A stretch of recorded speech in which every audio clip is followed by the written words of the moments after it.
exciting. I'd like to call to order the South Burlington City Council meeting of June 7th, 2021. First time for us to be in person and to have some actual live people in the audience. Not very many, but we're doing this in two different ways. People are joining via the meeting, and we have a big screen up so we can see them. Oh, yeah.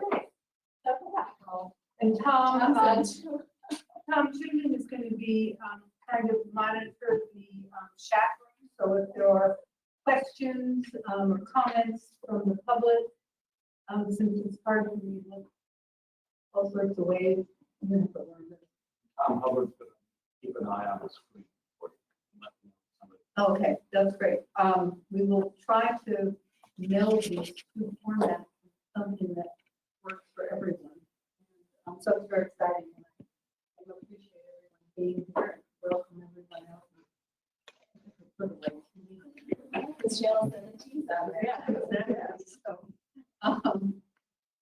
So I want to start and welcome. We'll first introduce our incoming city manager, Jessie Baker. We're so pleased to have you, Jessie, and for the public to see your lovely face and to have you participate. She's working right now this month. She's an employee and she's transitioning with Kevin and learning all the ins and outs, meeting all the people she needs to know, or at least a lot of them, getting to know the staff. And it's quite a transition with them moving to a new building and meeting everyone and coming out of COVID and getting comfortable again with in-person meetings, as well as all the online stuff that I'm sure we will continue to do. Just very quickly, the process we use, we set up a public committee that included some staff to interview, to review all of the candidates' applications for this job. Yeah. Larry, can you start to record this meeting? Oh, yes. Oh. Yes, sorry about that. Oh, that's right. We got a flag. This conference will now be recorded. Right. Well, let me start again. We'll roll back. Oh. Okay. So I'd like to call to order our first in-person South Burlington City Council meeting tonight on Monday, June 7th. And for the first time in almost a year, or over a year, I guess, we're going to start with a pledge to the flag. We never had a pledge on. So, Kevin, why don't you start it off? I pledge allegiance to the flag of the United States of America and to the republic for which it stands, one nation, under God, indivisible, with liberty and justice for all. Thank you. And before we get into the agenda, I would just once again start to introduce our new city manager, Jessie Baker, who's here with us. Again, we work here with the city. That's the world. And she's working with Kevin for the next month, meeting all the directors and different notables of the city and learning all the ins and outs and the workload that she sees ahead of us. And we welcome you. We're so happy that you're here. And I think this month's transition will be very helpful to you, but really helpful to the city. We have a lot going on. So you're coming into a full book of business, as they say. The process to identify and select Jessie included a community committee that we set up that included some staff as well to review all the applicants that we had. And then they whittled it down to three. And then the council interviewed those three. And then we had our deliberations. And Jessie really outshone everyone. We were so thrilled with what she brings to this office, her experience, her background, many different degrees and experience in government, and just her whole, I think, attitude about and love for municipal government. So we're very grateful that she's here tonight. Welcome. So item number 1 is agenda review. Are there any additions, deletions, or changes to the agenda that anyone has? Megan, I just wanted to say it under comments, but I was hoping that discussion. I've had several communications with Melissa, and I think it deserves to come to discussion. So I thought I'd raise that under other business. Okay. Any other items or under other business or anything on the agenda? Should we just reiterate to the public that I think a lot of people received their assessments today in the mail. They were available on the web on Friday. And to reiterate that, they have exactly 2 weeks from last Friday to make an appointment to set up agreements with the appraisal. They have to call that number that's on the sheet that they got in the mail today, but they can also go on the web and but you have to call that. Right, and we are going to have an update from Martha. Yeah, I don't know, right? So that should help. No, I didn't think you want to say anything. I'm sorry, I was kind of like on the microphone. Sure, I would be open to. First, I'm honored to be here tonight, and especially this is my first in-person council meeting since March or 2000. So very excited to speak in the room. Really want to, I started on June 1st, so this is day 5 for me. So I want to thank Kevin and Tom and the entire team. It's been so welcoming and warm and open in our conversations. We really have a rock star staff team, and just so thankful to be joining it. The last week I really focused on the move to the new building, how we are handling that as a community of staff, and also looking for Tom's replacement. So we have interviewed 5, we'll interview 1 more tomorrow, 6 amazing candidates. Hope to make an announcement about Tom's replacement in the next council meeting. And of course, look forward to talking with you all more as I get oriented and members of the community, and months and years to go. Finally, just a little point of privilege. I think my parents are actually on the go-to meeting tonight. Susan Baker up there, and I just want to thank them for all of the support. I will not be here without the love of public service. Oh, yeah. I'm so glad you joined in. How cool. Thank you very much. So moving on, are there comments and questions from the public not related to the agenda? Yes. Will you come up to that table? Yes. I think you have to turn the mic on as well.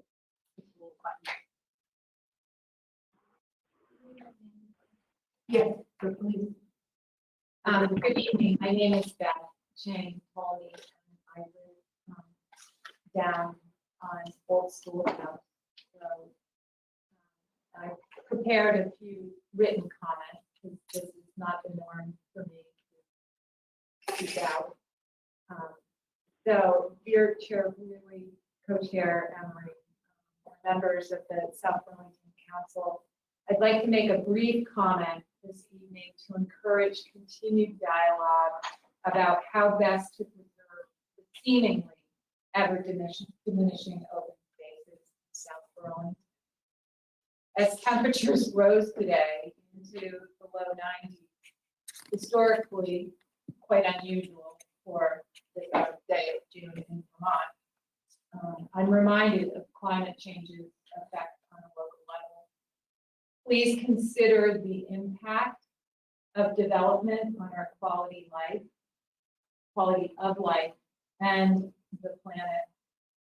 I really applaud you all for acting to balance the need for additional housing while simultaneously balancing our community's desire for preservation of open spaces for our and future generations. We truly have only one opportunity to thoughtfully address the destruction of our environment. Again, I urge you all to consider climate and quality of life in the decisions you render. I'm touched by a quote from We Are the Weather by Jonathan Safran for 2019, which states, motivation can beget action, but more remarkably, action can also beget motivation. We don't trek to the desert to look up stars because we're feeling spiritual. We feel spiritual because we are in the desert looking at stars. Thank you for your work, very hard work, to balance the growth of our city, sometimes seemingly at the expense of our quality of life. Please carefully steward our precious environmental and physical resources. And in closing, I applaud the council that later this evening, there'll be a consideration and possibly action on a resolution for policy making to reduce carbon emissions and counteract climate change. Thank you for your time. Thank you. Are there any, is there anyone on the, So Ellen, I just want to make sure that people at home can hear now. They were commenting that they couldn't hear before. So I don't know if we're checking on that. There were people chiming in saying they weren't hearing us. They could confirm that they can hear when the microphones are turned on. for them, for us to turn on? Yeah, I'm on. You want to do a test right now, Jen? That would be great. Can you hear me out there? Sandy, Julie, Roseanne, No, no, we can't. Oh, can you hear us now? Is this when you can hear us if we put our That's voice? better. That's better. I think we just need to hold the microphone very close to our mouth for the people at home to hear. How about this? That's better. Can you hear me now? Yes, we can. If it's closer to the mouth, we can hear you clearly. But thank you. All right, so let's try to remember that. We'll push it away while we listen to the vote. Hi, I'm Barbara Service. I live in Summer Woods here in South Burlington. I'm the founding chair of the South Burlington Dog Park Committee, and I'm here to talk about the dog park. I apologize before I begin for speaking and running, but I wanted to come and see you face to face, and I have another meeting at 7 o'clock. And I was going to do this with 2 computers, but you can't do it. So anyway, that said, why did I come here tonight? I hope you'll bear with me. I've tried to be concise in my list of concerns and suggestions, but ever the academic, that is sometimes a challenge. Thanks in advance for your patience. So, quite literally 2 years ago tonight, the first Monday in June of 2019, the original Dog Park Committee presented its report. The result of months of hard work by a dedicated group of volunteers with the assistance of Maggie Lugers and on occasion also Justin Rabideau and Holly Reese. 2 years later, we still don't have a dog park. And yes, I know that COVID. However, there's more than COVID. I've remained attentive to the dog park's activities since I stepped down as chair, and especially to the development of Wheeler Dog Park. So tonight I come with some concerns and some suggestions. First, my concerns. After the site was approved by the city council, there was a long wait for environmental reports from the state to identify and categorize wetlands. We were told administrative review would likely be an option. Instead, DRB review is required. That's fine. But it was scheduled for next week with a 30-day comment period to follow. Why was it delayed so long? We don't know. The sign that said coming summer 2020 has been changed to coming soon with no year indicated. What does that mean for timing? We don't know. The parameters for Wheeler were identified in general plans verbally agreed upon by all the interested parties in some great discussion. However, written plans and details were never provided. The implementation is not clear. If there is a dog park, we do know that there will be a fence and a double gate. But what about all the other amenities? There were proposals for benches and shaded areas and provisions for water. Are they in the plans? We don't know. Then too, what are the plans for maintenance? The entire area needs to be on a regular mowing schedule. Otherwise, the entrance to Veterans Park is going to look really ratty. And more importantly, it will be unsafe for people and dogs to be at the dog park, to navigate that. What are the plans? We don't know. There's money in the city budget, as well as some donated funds designated for the dog park. How much of that money was spent on planning and what will remain after the fencing is installed? We don't know. Opening of the park should well re-energize Friends of the Dog Parks for fundraising and friend-raising activities to fund additional amenities. What is needed? We don't know. So what am I suggesting? I can come here with a bunch of I don't knows, but I want to make some suggestions. It needs to be explicit that the city council expects the dog park committee to see the details before the construction begins. I'm quite sure they would rather provide input prior to the establishment and then to have a list of missing items and or concerns after the park is started. I hope the city council will ask staff to determine a date, at least a month, if not a week within a month, in 2021 and not 2022, in which we might expect the Wheeler Dog Park to open. No one assumes the dog park will be complete at opening. Ask staff what open will mean and to specify the maintenance plan and the amenities anticipated, because we don't know. Updates including maintenance and amenities should be provided monthly to the dog park committee and the city manager, who in turn can provide information to the city council.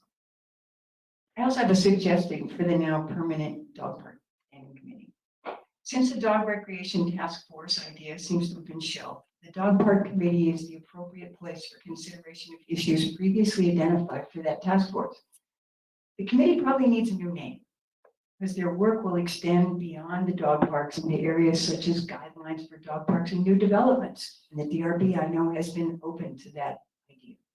And considerations for off-leash areas, another huge area of conversation in the city. They will have an ongoing work plan to address these and other relevant issues, because the number of dogs is increasing in South Burlington, and the number of people is increasing in South Burlington. They are going to want places to take dogs safely. If the committee is going to be effective, there also needs to be staffing. It's my understanding that no one has been assigned specifically to help the committee once Wheeler is open. How can that be? We don't know. Every other city committee has staffing, and the DPC has some great dedicated members. We worked really well in the initial stages, and they're dedicated and they can be effective in identifying potential solutions. They need staffing available to advise their solution-focused work, but not to demand a huge amount of time from those staff. So, all of that said, I have one final thought. There should be a great opening for Wheeler Dog Park. Somehow, I don't think event planning is on Justin's list of things to do, and I don't think it should be. He has plenty already. Public Works has lots, and they will have lots after the dog park is open. Understanding the recreation department is also in transition with new staffing coming on board, and they're moving to a new building and all of those things that are happening. When the ground is prepared and the fences are about to be installed, I think it's the time to transfer the oversight of the dog park committee from Public Works to Recreation and Parks. I'm sure that the dog park committee and Friends of the Dog Parks will be ready and willing to play an active role in the planning and opening. And for future events, they will scoop poop and do all of those kinds of things that are helpful to the city and to other residents and to the dogs. They just need to be asked. So what does all this say? The original 2018 Dog Park Task Force was created in response to citizen unhappiness with dog-related facilities in South Burlington. And I remember having to watch all of you endure some really unpleasant moments. And I don't want that to happen again. The initial year was characterized by difficult challenges from unhappy citizens. Let's not do that again. I strongly encourage the council to provide voice and support for the citizen-based dog park committee that will be able to do much of the work previously assigned to a staff group. They don't need solutions, but they do need your support for their efforts. I'm confident your support will be a good investment for the people and the dogs of South Burlington. So I know I've gone on long and I've had lots of concerns and suggestions. I appreciate your willingness to listen, and I know that it will be an agenda item at some point, but I just wanted to come and bring a little bit of perspective at this first open meeting. It is wonderful to see you all, and thank you. Thank you.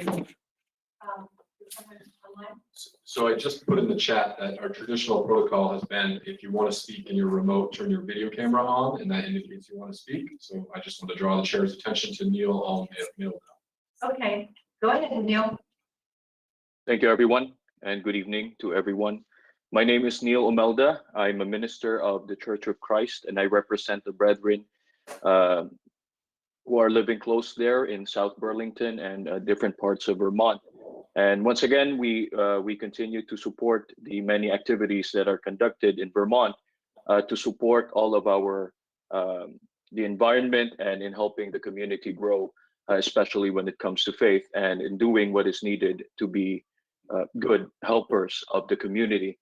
So first of all, we thank you for giving us this time, and then secondly, we just have a question on who can we coordinate with for socio-civic activities that we can help Vermont, including South Burlington, as some of our brethren in the congregation had wanted to be more involved in helping the community in different things like cleaning parks, planting trees, cleaning rivers and whatnot.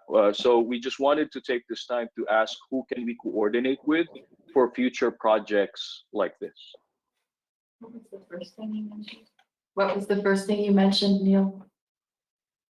I You said represent planting the trees, Church of Christ. cleaning rivers, and the first?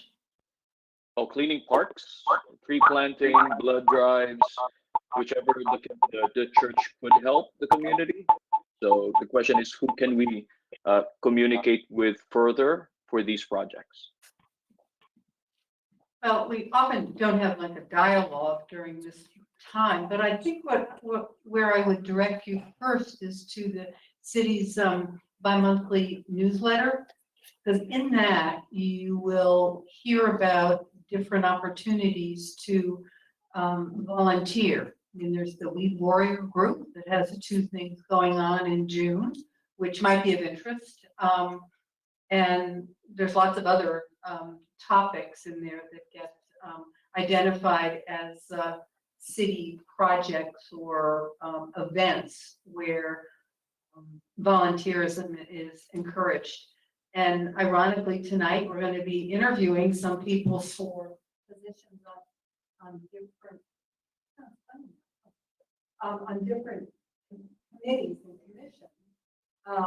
That process is kind of closed for new applicants, but in the future, we advertise in the other paper, and if you have congregants who might want to apply to join a committee in particular, we'd love to have you have them apply and meet with us. So that's another way to get involved. Okay, we understand. Anyone else have any other ideas? Neil, Like if you want to monthly? email me, I can share some ideas with you. And it's my first initial M, followed by my last name, Emery, E-M-E-R-Y, just like Emery Worldwide, although I don't know of any connection, at sburl, BURL.com. Thank you. That's wonderful. All right, just to confirm, M-E-M-E-R-Y, Emery at subrl.com. Yeah. And All right, memory. You have a good memory. memory. Well, Well, thank you so much for the time. And again, the Church of Christ is here. Please do let us know if there's any way that we can continue to support the community, not only in South Burlington, but the entirety of Vermont. And thank you also to the counselors. Have a good one. Thank you very much. All right, is there anyone else? Oh, okay. We'll move on. We have to, isn't here yet, but when Sarah Reeves comes, we need to move down to item 6 because she's a very tight timeline. But we'll move on then to announcements in the city manager's report. Do any counselors have announcements? Okay, Tom, and then Just really quickly, I wanted to say two things. I was at the Ethan Allen Homestead this past Saturday, their open house, and I was appreciating the contributions this council has made to the Water Valley Park District. It's really phenomenal, the walking pathways throughout that entire area, and they were commenting how during this pandemic they have seen usage double, if not more. And I heard the same thing from Brett Leonard with my son participating in the South Burlington Rec Park. So I just hope that so many people are appreciating all the investments over the years in our rec and parks throughout South Burlington and elsewhere. I'm certainly hearing that a lot of people have been using them. Great, thank you. Megan? First thing I didn't plan to say, but I do wish to say, since yesterday was the commemoration of D-Day, which is a huge moment in our history. And I am always struck when I talk about June 6th as an important date that many of my students and fellow Americans don't know that date. So I just wanted to mark that date. I am a Second World War specialist in French studies, and for the French and for the Europeans, it's an important date. And I think just watching the French news, I was struck that the Americans, the Americans usually are highlighted. As you know, we suffered the greatest losses. They weren't in this year's commemoration on the French news. And I was struck by that. And I don't know why that is. I might write an article after investigating it. But I just want to say to my fellow Americans, we need to remember the date if the French are going to remember our sacrifice on that date. So I just wanted to say that. I had other prepared comments. The month of May, I chose halfway, at least, to respect something that my family in Wisconsin does because of an ordinance.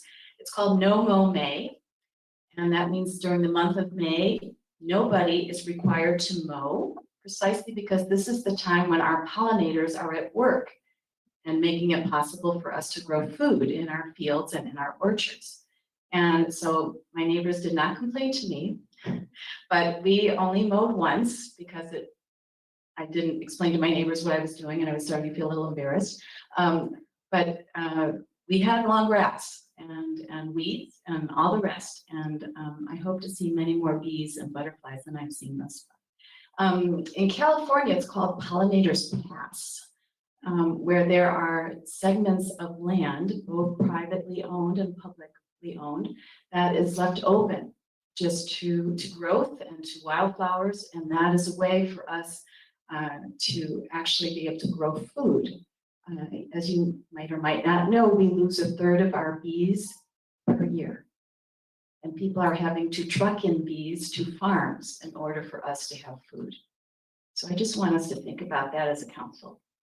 I'm very concerned about the use of pesticides, and I know we have a stormwater ordinance tonight, and I want us to think about the section on pesticides.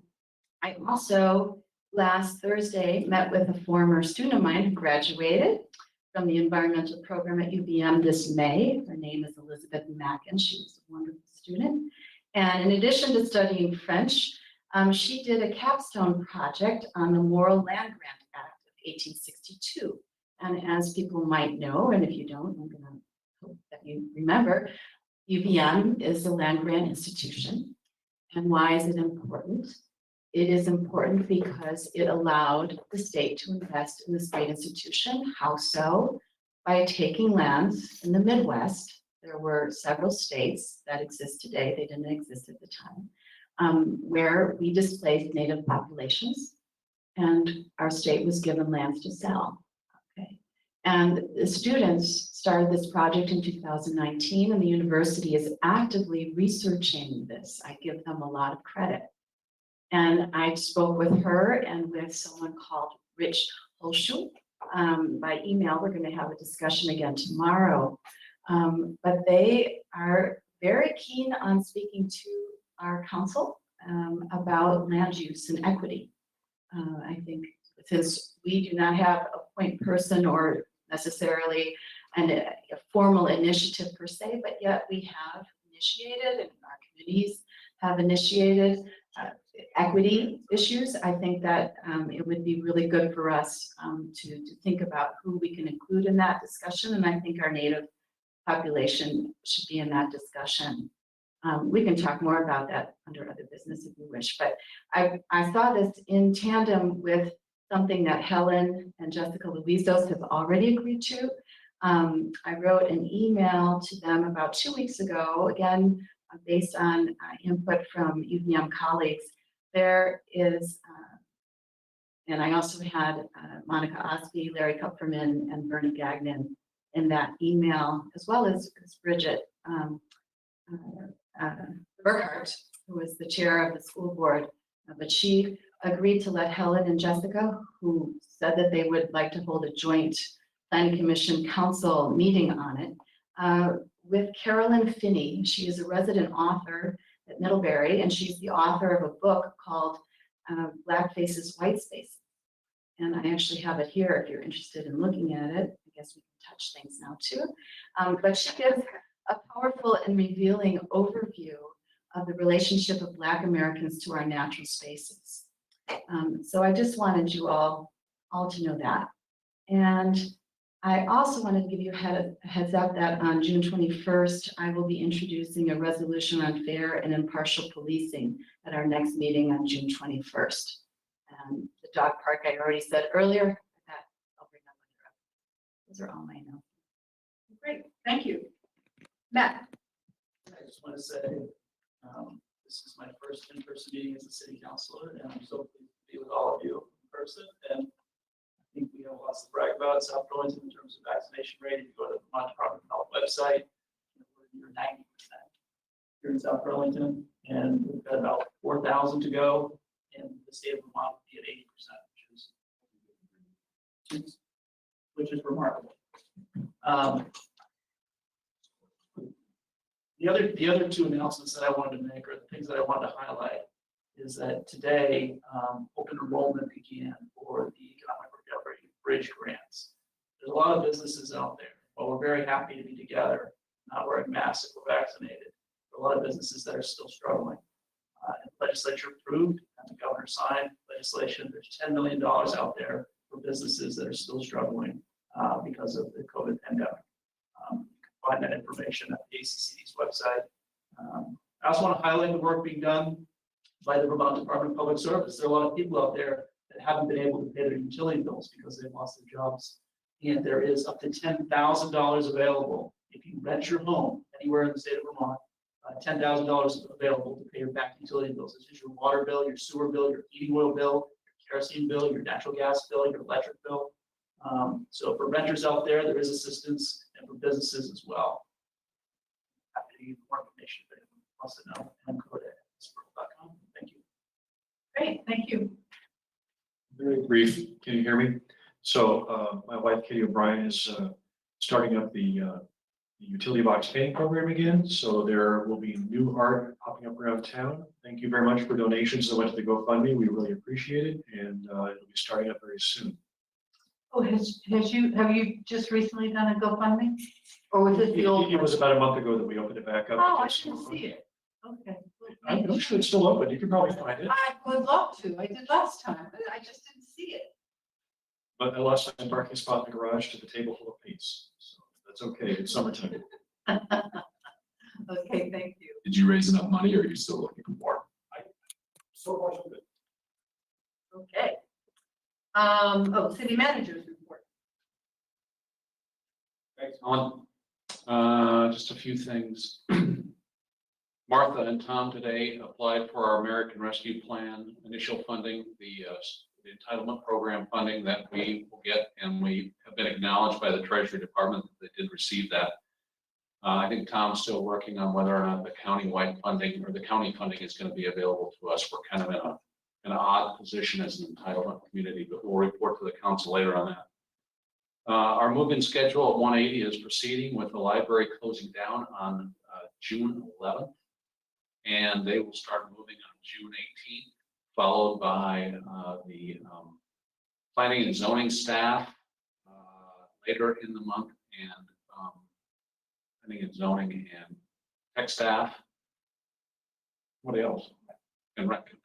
And then there'll be a gap, a few days of a gap, and then the rest of the city manager's office, and lastly, the city clerk's office will move, and be in along about mid-July, a little bit before mid-July. So that's the idea. A lot, as Jessie alluded to before, a lot of staff are involved in that. Jessie's really kind of leading that whole effort for the move. It's going to be a big project. Our tour of 180 Market Street for the council, for the committees, for our legislative delegation is going to be on the 14th at 6:30. We'll gather out in front of the building so you can park along the street or in the parking lot across the street. And so we hope to have the council there and many others. But we're back to work here in City Hall, so all of our staff are back. It seems to be going well.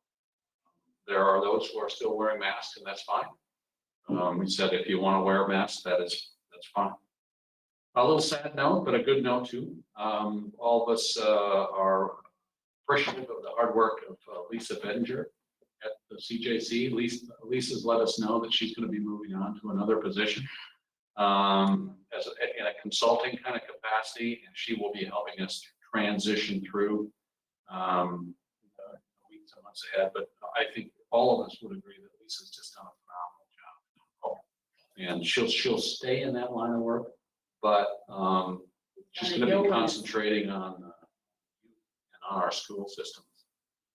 I'll be participating with Coralie on Wednesday in a healthcare spotlight, where we're going to lead a discussion about the healthcare clinic and the captive that we formed, that we briefed on a couple of meetings ago. There are 23 companies that are going to be, 23 organizations that are going to be participating in that to learn more about what they can do. They've expressed interest in the same model. And so I want to highlight Coralie's work on that and her involvement in this meeting.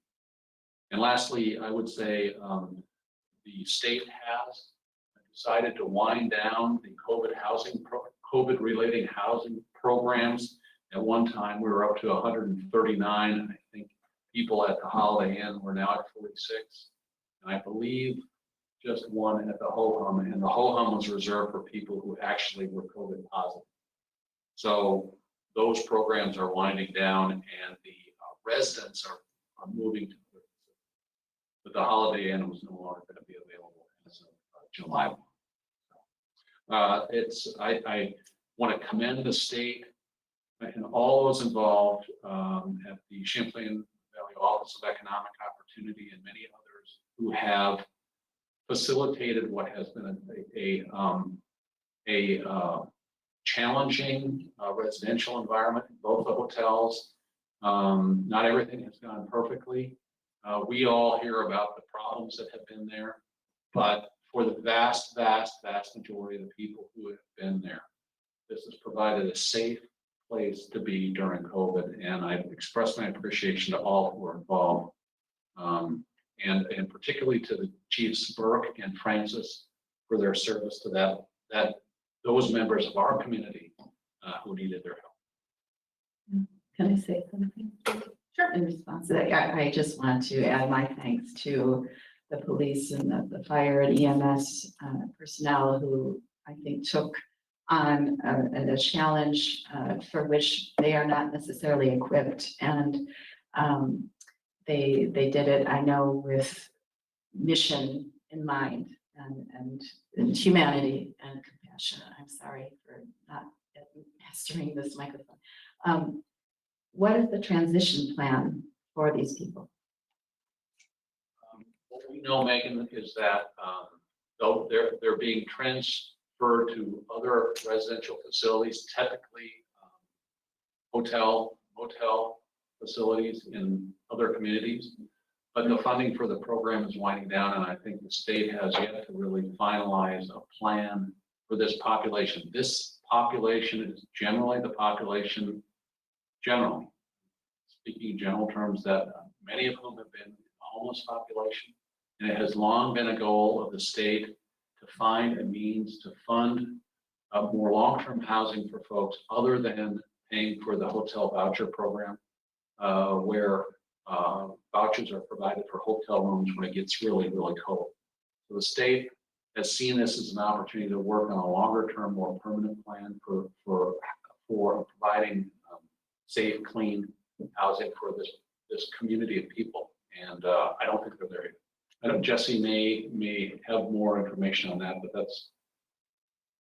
we're kind of waiting for that point.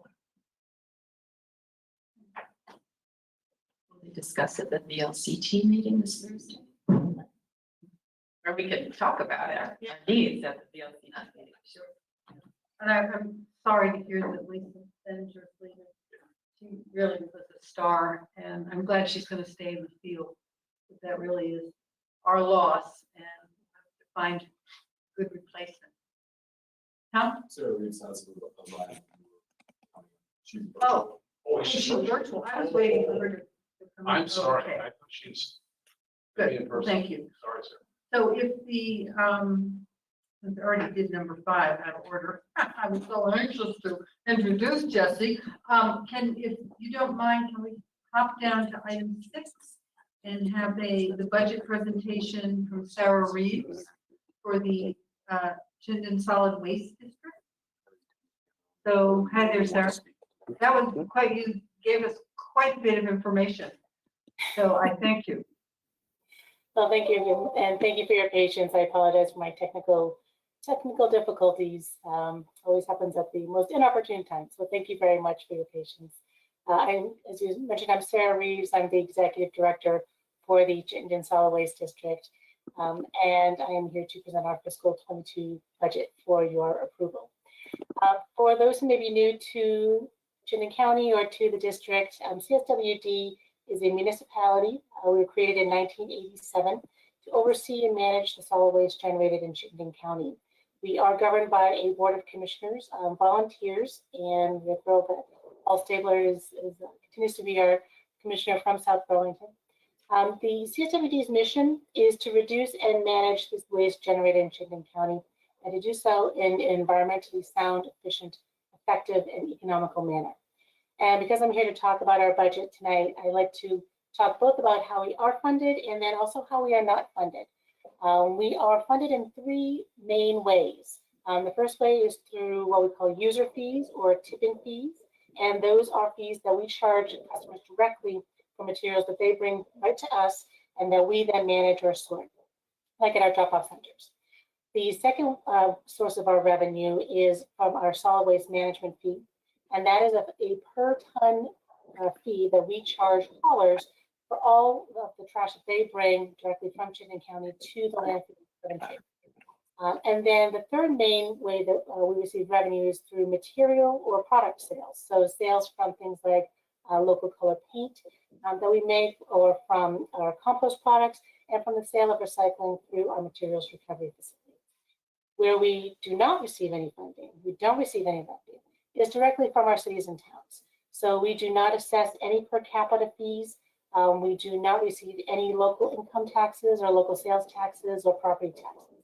All of our revenue is generated from those 2 main areas, and some grant funding as well.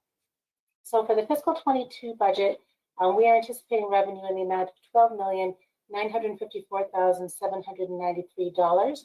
And that is, we believe, going to be conservative, and I'll explain why in a moment. We're anticipating expenditures in the amount of $12,323,072. The remainder between those two will be divided amongst 3 main reserve funds: the Solid Waste Management Fee Reserve Fund, the Biosolids Reserve Fund, and an Operating Reserve Fund. We are not anticipating raising any fees, with the exception of in 2 areas. We are looking to raise the fee at the mountain compost facility slightly, from $60 a ton to $65 a ton on inbound scraps coming into our facility. We're looking to also raise fees slightly for our biosolids customers. And as South Burlington used to be part of the program, you know that is essentially a pass-through program. So as the fees go up to manage that material, we raise those fees accordingly. It's only paid by the members who actually access that program. We are anticipating excellent revenue this year in both the compost program and in out of the MRF. You may recall that in past years I've been talking to you about a fairly dire situation in the recycling world, and in 2020 that turned around. Some of that was anticipated or planned for, but most of it was not. So there was high demand, and there continues to be high demand for cardboard products. As you can imagine, many people were working from home, ordering a lot online. So cardboard boxes were in high demand. They remain in high demand. Also in high demand were recycled paper products, like junk paper, junk mail. Recycled paper products were used to make toilet paper, paper towels, and wipes, also in very high demand last year. That's great news for us because 80% of what we process through our materials recovery facility are paper products. So that was a boon for us last year.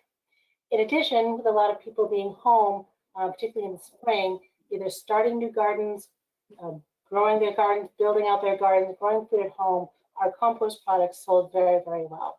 They're continuing to sell very, very well, exceeding expectations this year, and we expect to have a similar year next year. So those two main areas are showing extreme growth, which is really excellent news.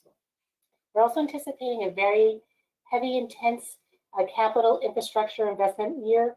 We did begin big projects last year with compost in anticipation of Act 148's final piece, which was took effect in July 1, where all food scraps need to be kept out of the landfill. So we invested heavily in our compost facility. We are continuing that investment. We are also investing in 2.5 of our DOCs this year. The DOC investments are on a rotating year. So this year coming up will be Milton and Richmond. We're finishing up some investments in Essex, and then in a rotating basis, we'll be going on to South Burlington and Williston, and then after that, Burlington. So those are on a rotating basis in the next couple of years. We are also looking to begin the process for permitting and designing for a new materials recovery facility. I've been talking about the need for a new MRF with you for several years. I will be bringing this project to our Board of Commissioners this month in June for their final approval to go ahead with the project. Pending that approval, then we will be coming back to all of our members, cities and towns, to our residents, to our voters, in anticipation of needing to come before you with a municipal bond. You have a very brief synopsis in your packet, basically a one-pager that describes the project. That is, again, just a very basic treatise. We'll be coming back to you with much more information in anticipation of that municipal bond vote. That would occur in November of 2022, so with the next general election. We have applied the beginning processes anyway for application through Senator Leahy's office for earmarks. Those are not guaranteed. They haven't been back in 10 or 12 years, so we're not sure how that process is going to go. But we're shaking all the trees. So we're hopeful that we won't need to come to the voters for a municipal bond, but we are planning that we will. We are also encouraging everyone to work with your commissioners on the community cleanup fund. We want to get that money out to you and use in the community. A couple of years ago, the board expanded the uses and eligibility for the projects. So if you have different ideas, talk to Paul. Paul can help you with those project ideas. We can help you with those project ideas and get that money back into the community where we want it to be used. So I know I threw a lot of that information at you. The packet was very large. I would love to hear any questions that you may have. Great. It looks like we have one from Tom Chittenden. So it's a question and a point of clarity for both the council as well as those at home, Sarah. I heard you say, and this is great, that you do not need any money from the city of South Burlington because you've been able to balance the budget with the fees. So that if that weren't the case, if you weren't so great at stewarding the responsibilities before you, it is entirely possible that you could come to us demanding, since you were part of the municipality, an assessment of the city.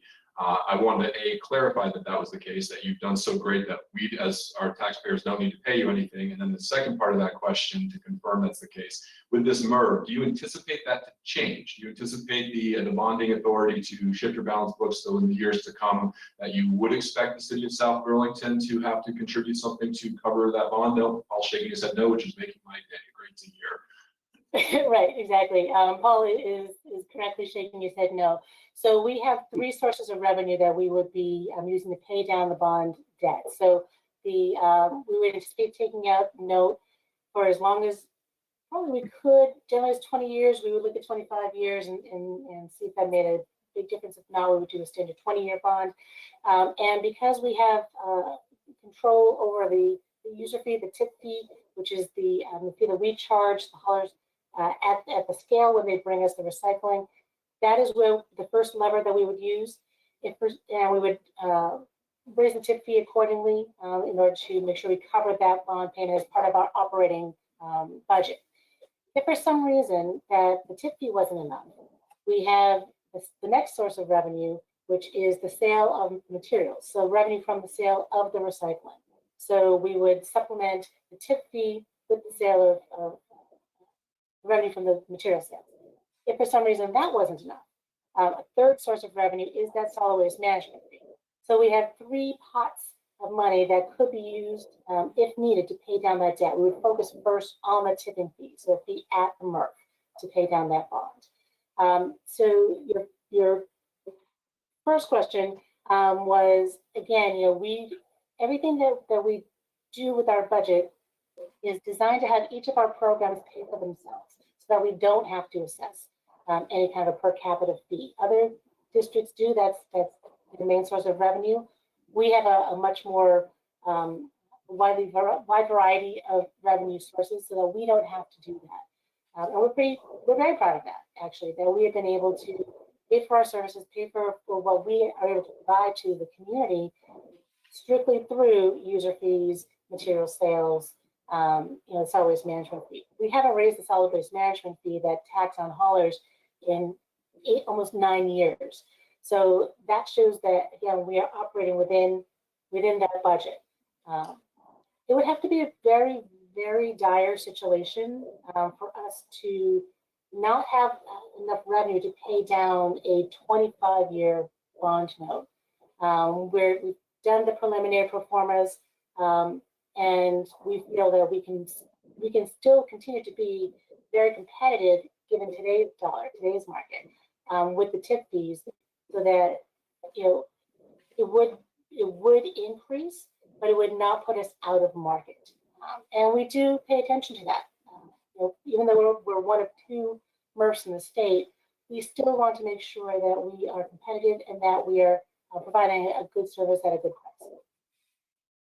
price. Thank you. And Tom, I'll Jared? just note, Tom, yeah, sorry, I just note that regarding the member town assessments, back in the 80s when the state created the solid waste districts, for 2 years we did assess a member assessment.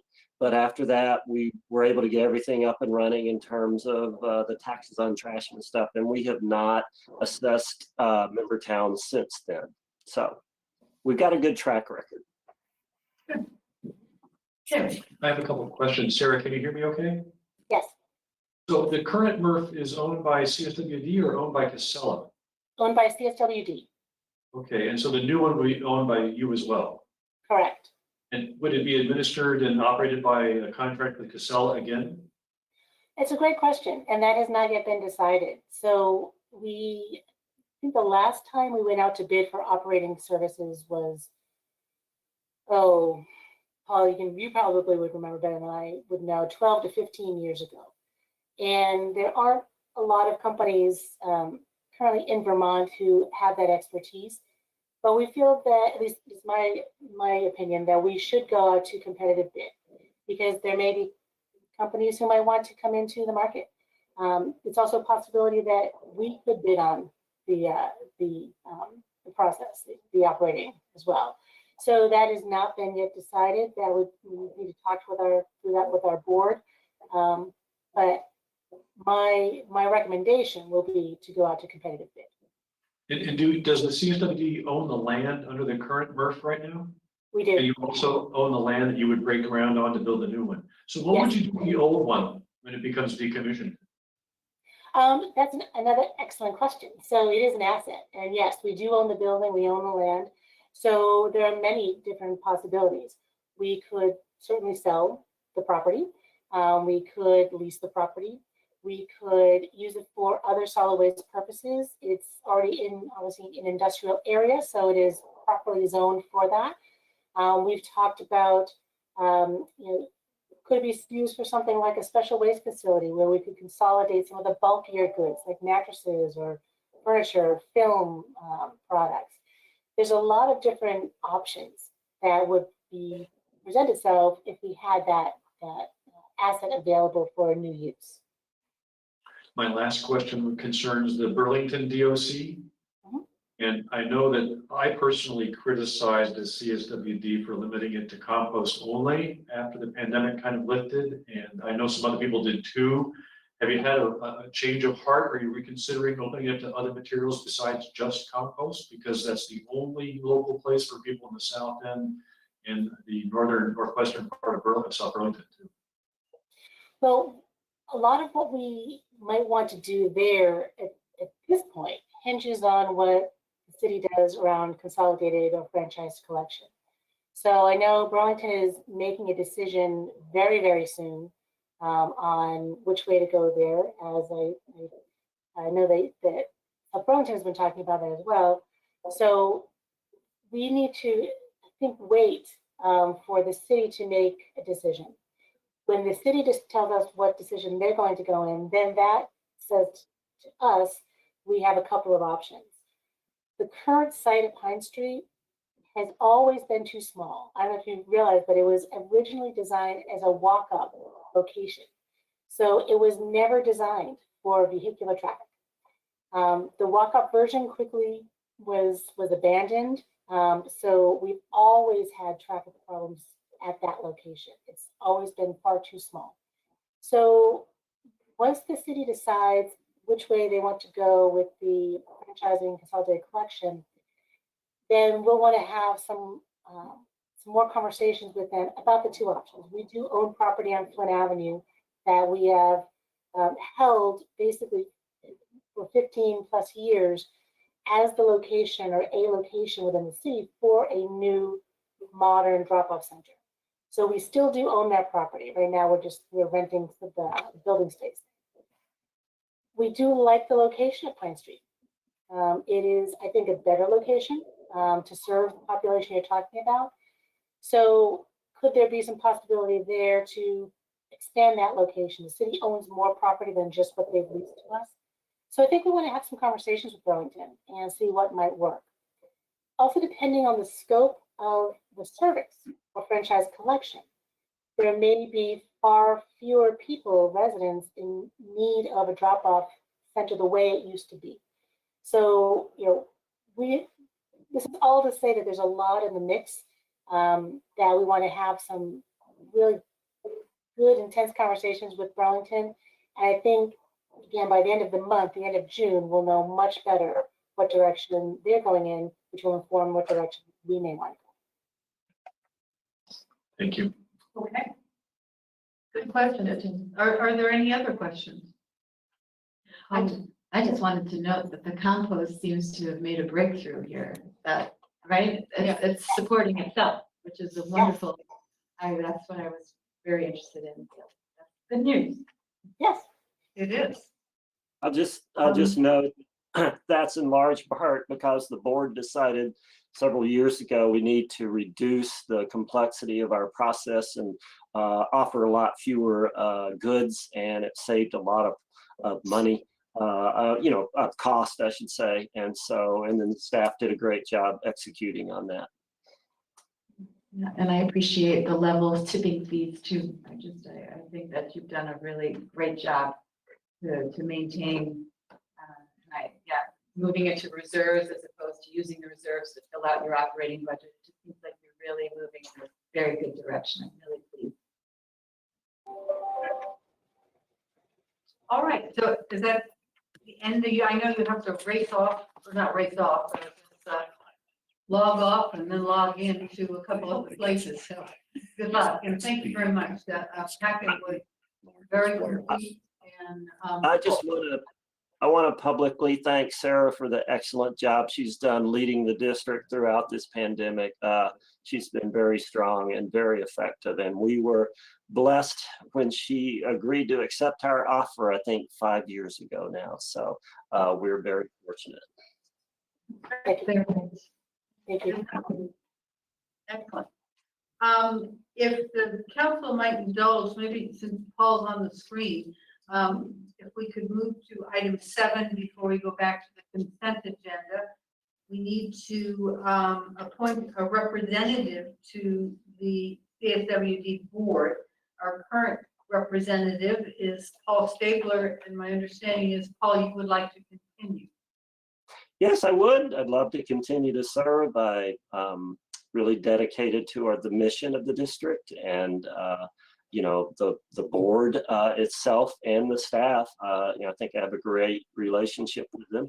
And I am no longer the chair. A couple of years ago, I decided to step down. I believe that that, you know, it was good to get new leadership. And this past year, Brent Oakleaf has been the chair and done a great job. And we're now, you know, going to be appointing a new chair this month. So, but I'd love to continue to serve if the city would like that. Okay. Shall I move to Yes. appoint Paul Stabler Yes. to serve as our representative to the CSWD? I'll second that. All right. Is there any discussion? Okay. All in favor of appointing Paul Stabler to continue as our representative to the CSWD Board, signify by saying aye. Aye. Any opposed? So that carries 5-0. So thank you very much, Paul, for your past work and for continuing. Thank you so much, and I really appreciate your confidence in me. And I encourage you to reach out at any time if you have questions. Tom, I know you said you wanted to talk about some things there when we were voting, so let's get together sometime. That's right. I'm surprised you didn't ask. I was going to, and then I said, well, Paul. I'll follow up with you soon, Paul. Okay. All righty. So if we can move back to item 4, which is the consent agenda, and we only have one item tonight, consider and sign the disbursement. I'll move to approve the disbursement. Been moved and seconded. Is there any discussion? Okay, all in favor, signify by saying aye. Aye. Aye. Hearing no nays, that carries 5-0. So we'll move on, and we're about on time. Consider and possibly endorse the solar installation concept at Airport Parkway Water Treatment Plant. And we have Alu Bazizi, our energy projects manager here. And you gave us some really good presentation, yeah. So really good. Well, you know, I read it. I get what you're asking. The point that I want to make is that, look, this project has been on the capital planning program for a year at least, maybe a year and a half. We looked at it in a variety of ways. Normally, you start looking at what's it going to cost, and we track what the solar array on Market Street is costing, and using this as a follow-on and kind of a guide. Then we began to ask the question, how we can pay for it, and what are the real benefits? And the benefit, all of a sudden, we get into net metering and that sort of thing. What we discovered was that the benefits really flow down to the school district because of the way net metering works. And I'll go through and talk a little bit about how that is. So let me go ahead and flip to the next one. Whoever's running that. I'm difficulty hearing you. Oh, I'm sorry. Yes. Okay. Now I'm ready to start it. All right. Why don't you tell the audience your name? Okay, I'm Lou Brzee, project energy manager for the city. Part-time job where we've been following possibility of putting a solar array out at the water treatment plant on Airport Parkway. So in looking into that, what we discovered was that if we really did it just as normal course of business, all of the benefits would flow because of the net metering contract that we have with the city or with the Green Mountain Power, will all flow down to the school district. So that raises the question, why does the city want to invest a couple $100,000 for the school district to get cheaper energy? And so how can we work that out? So I'm not here to ask for any agreement on any exact proposal or anything like that. What I do want to do is present a concept for how we could fund the project and pay for it in an equitable fashion. It has been discussed with school officials, not the board, and they understand the concept and have agreed that it's something to look forward to. So let me walk through the chart and make sure that people understand it. Right now, the array that is over at the landfill virtually pays for all the electric bills in the city. Pardon me, all the water treatment bills in the city, which is our biggest expense. And also flows down and covers almost all the school buildings running in the summer. Now, as in spring and fall, when we don't have as much solar energy, that starts to drop off and the school doesn't get as much benefit. And when we go to the winter time, we get very little benefit from it. I'm going to show in the next chart a kind of diagram how that works. Some discussion, wasn't ready for it yet, but anyhow, some discussion about net metering occurred. The agreement that we have right now is very beneficial to the city. And therefore, we don't want to do anything that would allow that whole agreement to be opened up, started again, renegotiated, etc. So the idea is to put the array on what we call the inside of the meter plan. And for those of you who went through the discussion about the water turbine that might be added, it's very similar to that kind of an arrangement. So the conclusion that we came to is that the school really should pay a reasonable energy charge for the energy that we're going to supply. And the bottom line, well, when the array is paid for completely, then maybe the city and the school splits the benefits or something. Basically, it's a good project for the environment and also for the city. So we'll move forward. Ready for the next one, I guess. Okay. Up at the top shows summertime. The first column on the left is what the landfill is providing. And you see it's running full bore in the summertime. And as I said, the airport Parkway, Bartlett Bay, and most of the school system is being supplied with power basically at no cost. You get to the spring and the fall, the array doesn't produce as much power. As you can see, the schools start to drop offline. That whole arrangement is on a flow down kind of arrangement. So we get the first power, and then the high school gets the first chunk of school power, then the middle school, then the elementary schools, and so forth. Now, When I first saw this, I didn't understand the difference between the red and the green.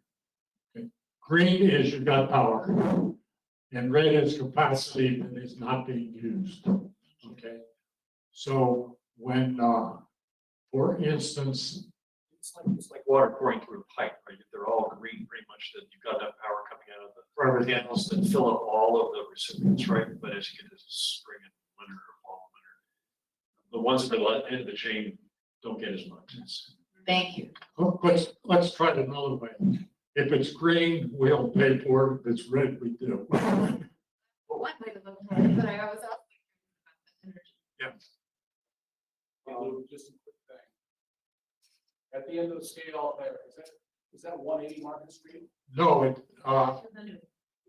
200 precisely, and I put that on there particularly because that's the green mountain power address that they use on our bill. It's really what I used to know as Central School, Marquette School. Thanks for the question. Yeah.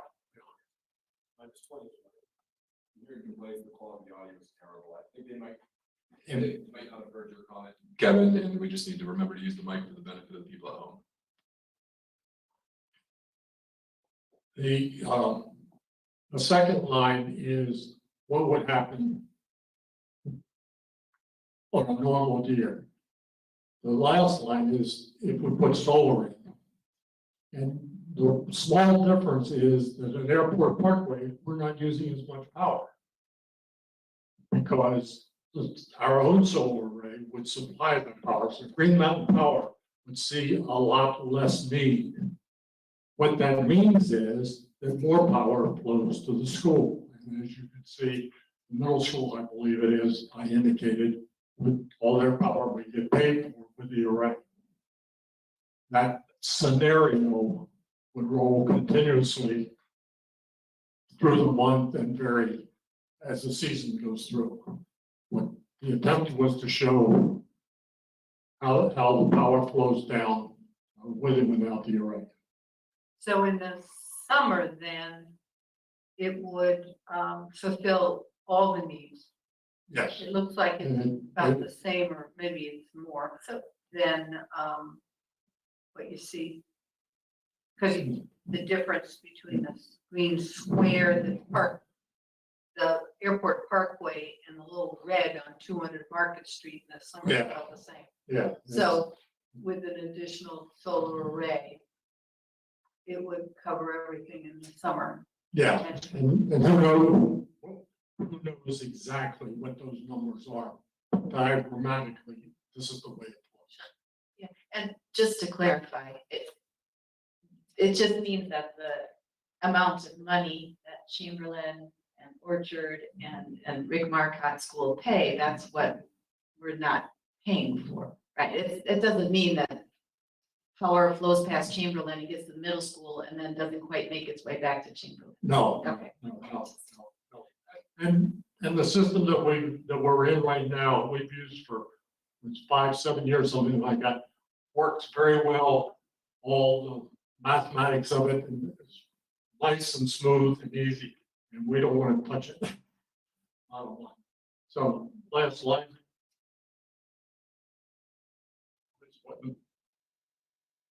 So, potential cost sharing models. So basic data. Right now, the array at the landfill is producing over 2 million kilowatt hours. That's a lot of power. We're not talking about anywhere near that. The array we would put in would be about 1/10 of that size, which is pretty comparable to what's at Market Street going in right now. Lou, where would it go? That's an interesting question. I have, ever since I walked into that place, the perfect place to put it is right over all those tanks. It's been done in Waterbury, it's been done in Montpelier, and just build a structure over the top. If you want to get a good idea, go down to the parking lot, Echo in the back, and you think that's nice, they built nice roofs over there so your cars are shaded. No, they're all solar arrays.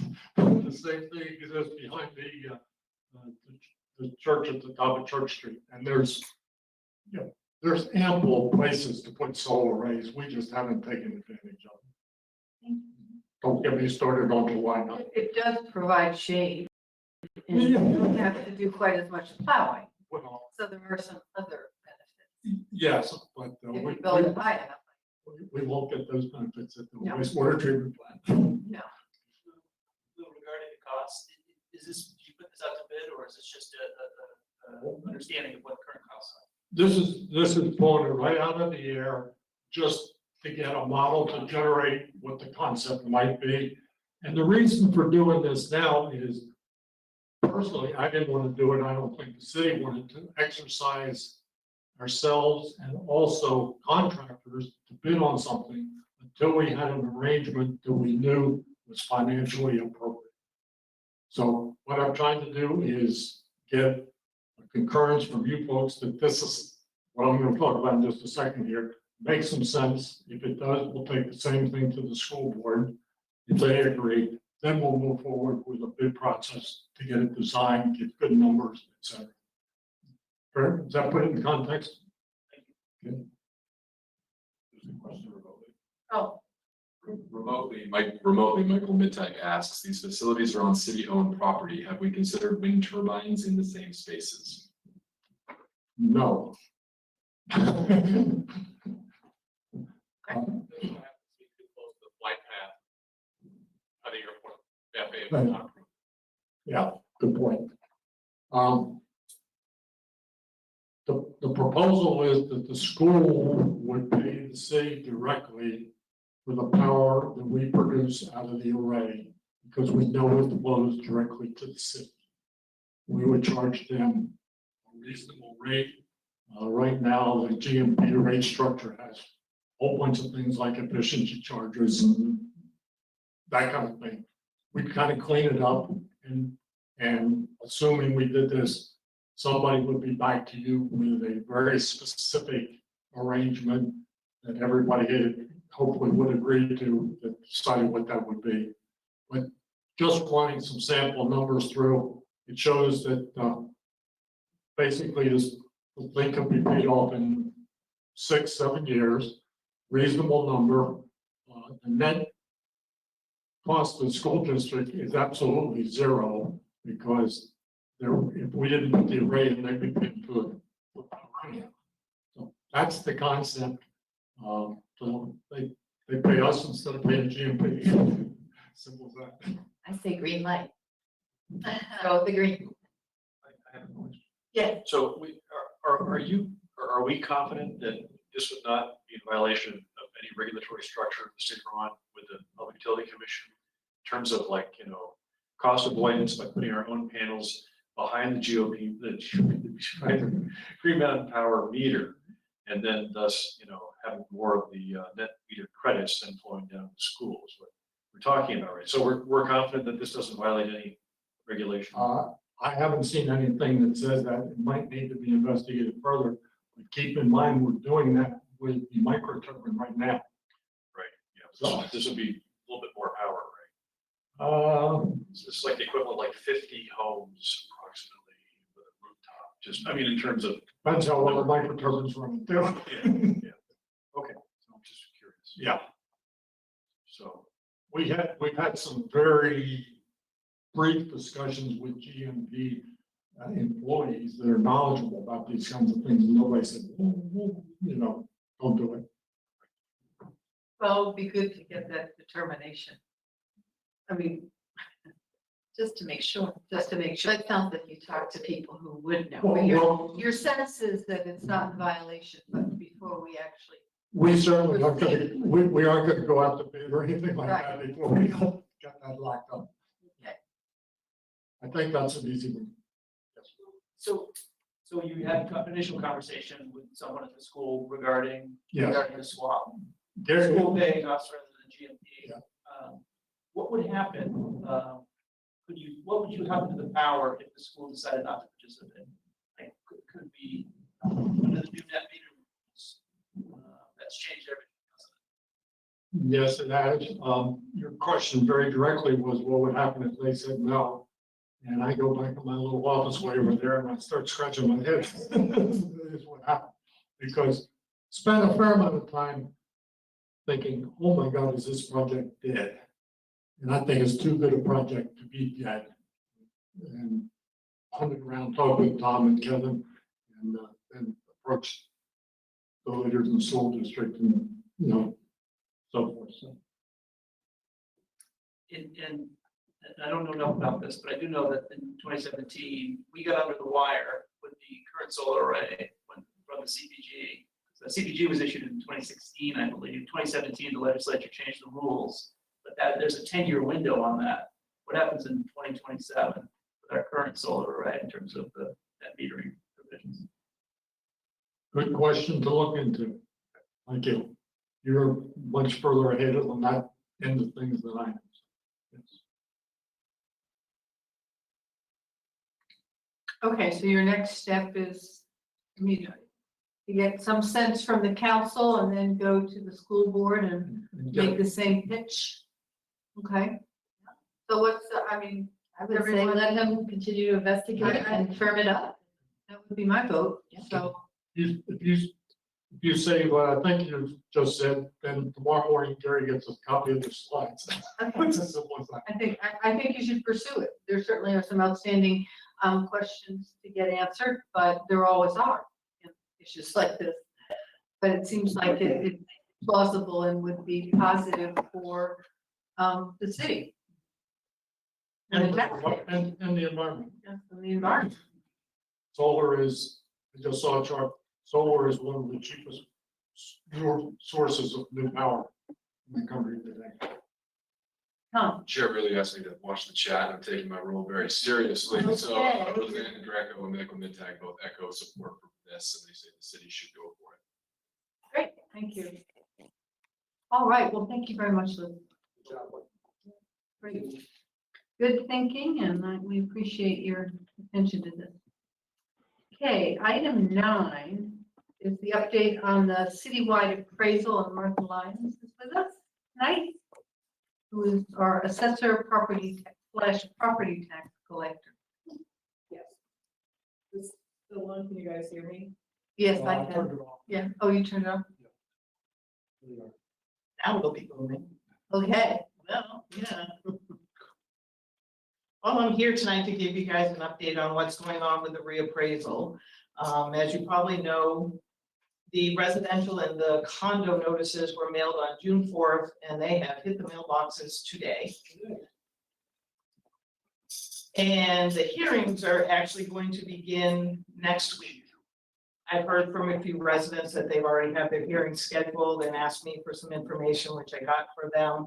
So that's all moving along smoothly. I do know the phone lines are probably pretty busy with Tyler Technology. And the deadline for condos and residentials to request a hearing is June 18th at 4:30. And there are going to be 4 hearing officers, and they anticipate the hearings will be complete by July 2nd. And this all depends upon, of course, how many people call and request a hearing. The commercial notices are scheduled to be mailed on June 16th. And then the deadline will be 4:30 on June 30th for commercial properties to request a hearing. And the hearings are also going to begin as soon as people start calling in on the commercials. And John Valente, he is also doing the commercial properties for the city of Burlington. And so a lot of those owners, he knows, also own properties here in South Burlington. So they already know how his schedule is. So that should be helpful with that. Can you tell me again, please, the commercial will be mailed when? June 16th. That means it'll be live on the web as well. Yes. Thank you. And then tentatively, I do have a tentative timeline for when tax bills will hopefully be sent out. And of course, this all depends upon how many hearings and how long it takes them to get the results of the grievance hearing notices out. And that is July 16th, I should be at that point, given all of those changes will be in the grand list. And then I will be able to turn over the second 411 to the state of Vermont so that they can start working on our education tax rates. I spoke with Casey at the state last Thursday or Friday, and so they now know when we're tentatively on the schedule for, and he said that they should be able to have our education tax rates by July 23rd. So once that happens, then I'll be able to finish off the veterans and things like that, where I also need the education part of the tax rate to come up with our municipal rates. I have spoken with Chris at Nemrick, and he knows what our timeline is. And if that all holds true, and if I do have that information on July 23rd, then the following week, I will have all the stuff done in the grand list. I will meet with Chris. Our file will be uploaded to Minuteman, Vermont, and tax bills will be mailed by July 30th.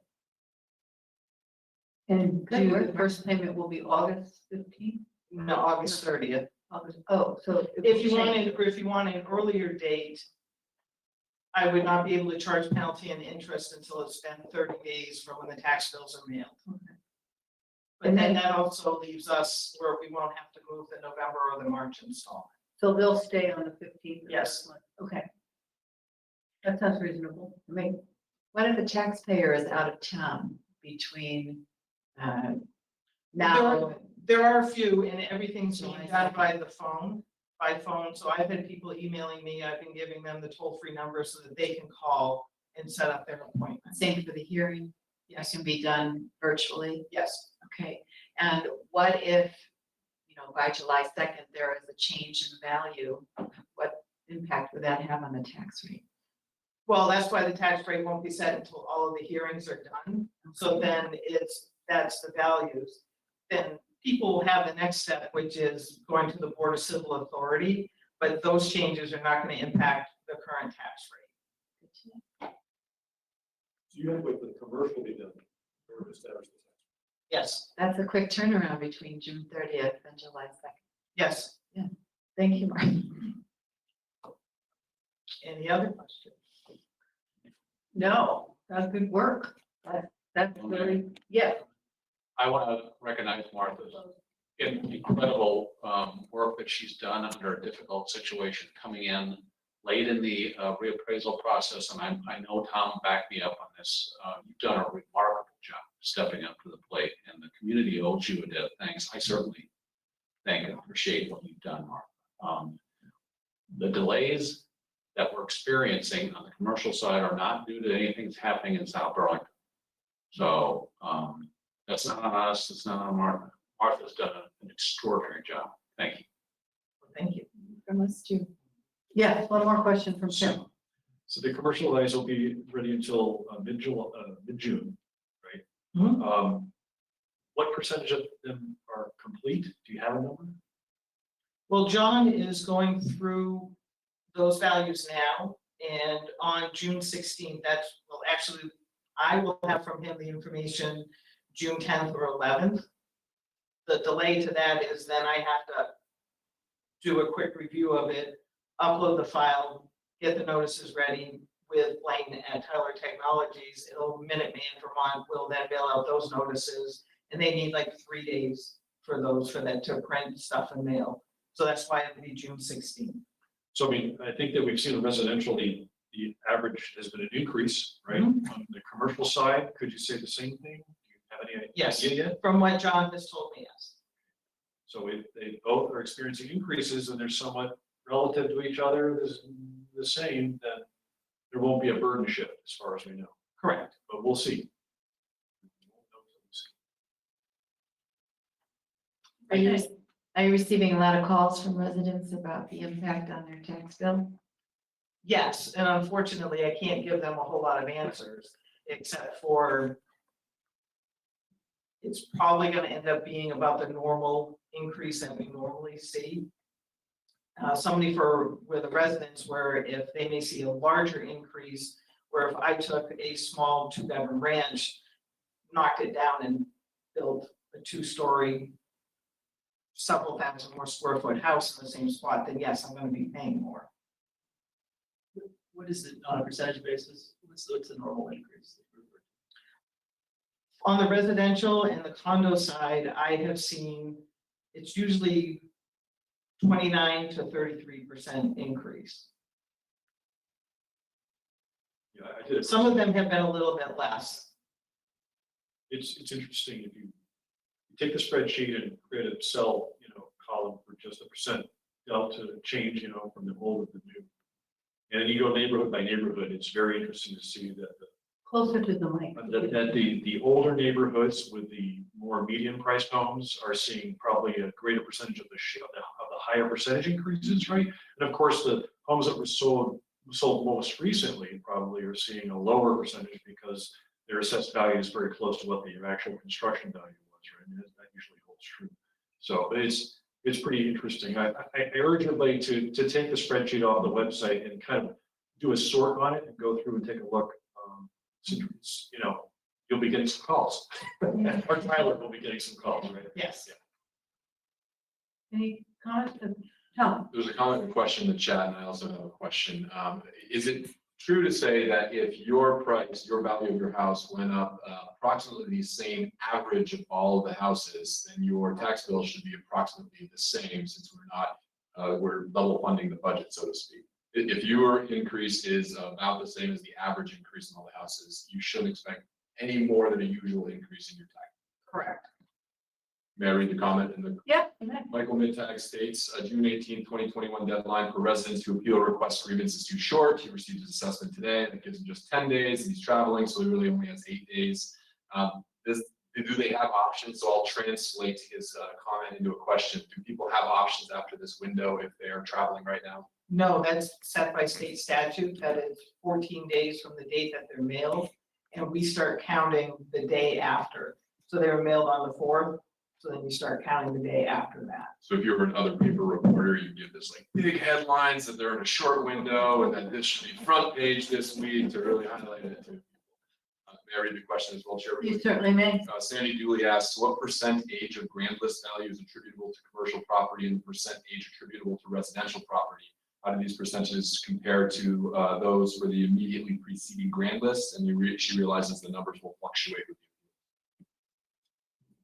I have not seen the commercial, so I'm not sure what the percentage increase is for those. So right now I can only speak towards the condos and the residentials, and that is the range of some that I saw on some of the condos were like 20%, but there weren't too many of those. There's more the 25 to 33% range of increase on that. Last one. Yeah. Keith Epstein says he just looked at the residential new and old assessed values and he sees the average increase to be about 26.8%. So if people's house is assessed at 26.8% increase, they should expect the no more than usual expected tax increase. Correct. Megan. Yeah, we've all been reading about how people from out of state are coming here to Vermont because we all follow COVID regulations and live civilly. And can actually meet and not fear getting sick. And people offering 20% more than the listed value of a home paying in cash. Are we facing another potential kind of cliff like the school district had to face last year? I'm not sure on that. I do know that from somebody that contacted me today, that is a potential buyer. They had a 5 o'clock deadline today to put in their bid. And they were asking about the taxes. And so I asked what property. Well, the property's new value was approximately $530,000, give or take. But the asking price on it is $719,000. Good. So. Right. So my concern is that the state is again going to shift what, saying this is what you're selling for, this is what it's assessed at, and that we're going to be facing that cliff much more quickly than we have in the past. I hope things level off. I do and too. that will avoid that cliff. Because I know in 2006 with the last reappraisal, we did have a cliff, and it was almost immediately after we got done with the process, the market then, it was probably more closer to 2008 where the market took a dip, but then it kind of leveled off. So, and we were able to go this long without having to do a reappraisal. Let's hope. And it's my hope that the same thing happens this time. Last question. Yes. Do you have any advice for homeowners about what resources they might want to bring with them or access ahead of time when they have that call with Tyler Technologies? Yes, they can go online to the city's website and under tax and assessing, you can see a link for property record cards. It's in blue. You just click on it. You can enter in your parcel ID and then it'll bring up your property record card. It is the old one because I have not received the new ones from Tyler Technology yet, but you can make sure that your square footage is correct, that, if you're in for any finished basement or not, and things like that, so that you can have that information beforehand because they will be talking to you specifically about your property. Would it make sense to look at the spreadsheets of valid sales for the last 3 years if they had comparable homes that were like theirs? Yes, and those are also all on the website. Sounds like good advice. So that probably ought to go in the article too. I don't know what time you want. Any questions? Well, that's fair questions. There's one more from Sandy. She's asking, don't these high sales prices affect the CLOA? I think she means CLA, the common level of assessment. And if so, is this bad news for SOU? But our CLA gets adjusted after the appraisal, right? Yes, the state will be adjusting our CLA. That's one of the things that they'll be doing once they get not the first grand list that I will lodge by the end of this week, but after the hearings are done with the new values after all of the hearings, then the state will look at what our CLA is compared with the sales. And they're hoping that we come out at just under 100%. And the state, they, Yes. One more to read it aloud. So Sarah Dobb asks, is there a set interval between reappraisals? 15 years seems so long. I think I know the answer, but I'm going to turn it. It all depends upon the state and where our CLA is. Once that drops too low or goes too high, then that is what creates the need for a reappraisal. But don't you have to do it every 10 years? No. Oh, you don't? Oh, No. They eliminated that. It's now based upon, oh, actual yes. numbers. Well, that's, I guess, probably good, so maybe we'll do it in another 3 years. Is the, do they have that kind of money to help pay for it on the state level? Sales for CLA and reappraisals. Right. Well, let's hope not. Anyway. Any other questions for Martha? Well, thank you very much for your candor and your information. And again, thank you very much for an incredibly difficult job that you did very well. Thank you. This was a tough time. So let's hope this all works out positively. Thank you. Keep up the good work. Yeah. Okay, item 10, council consideration possible action on a resolution for policy making to reduce carbon emissions and counteract climate change. So Councilor Emery has that. sure. And a member of the public emailed me asking me why, and I said I would save it for tonight, and she insisted. And so I responded to her, and then she copied all the council. So the council is aware of my comments to her. I would like to, I guess, read my comments since it was copied to the entire council to the public now. I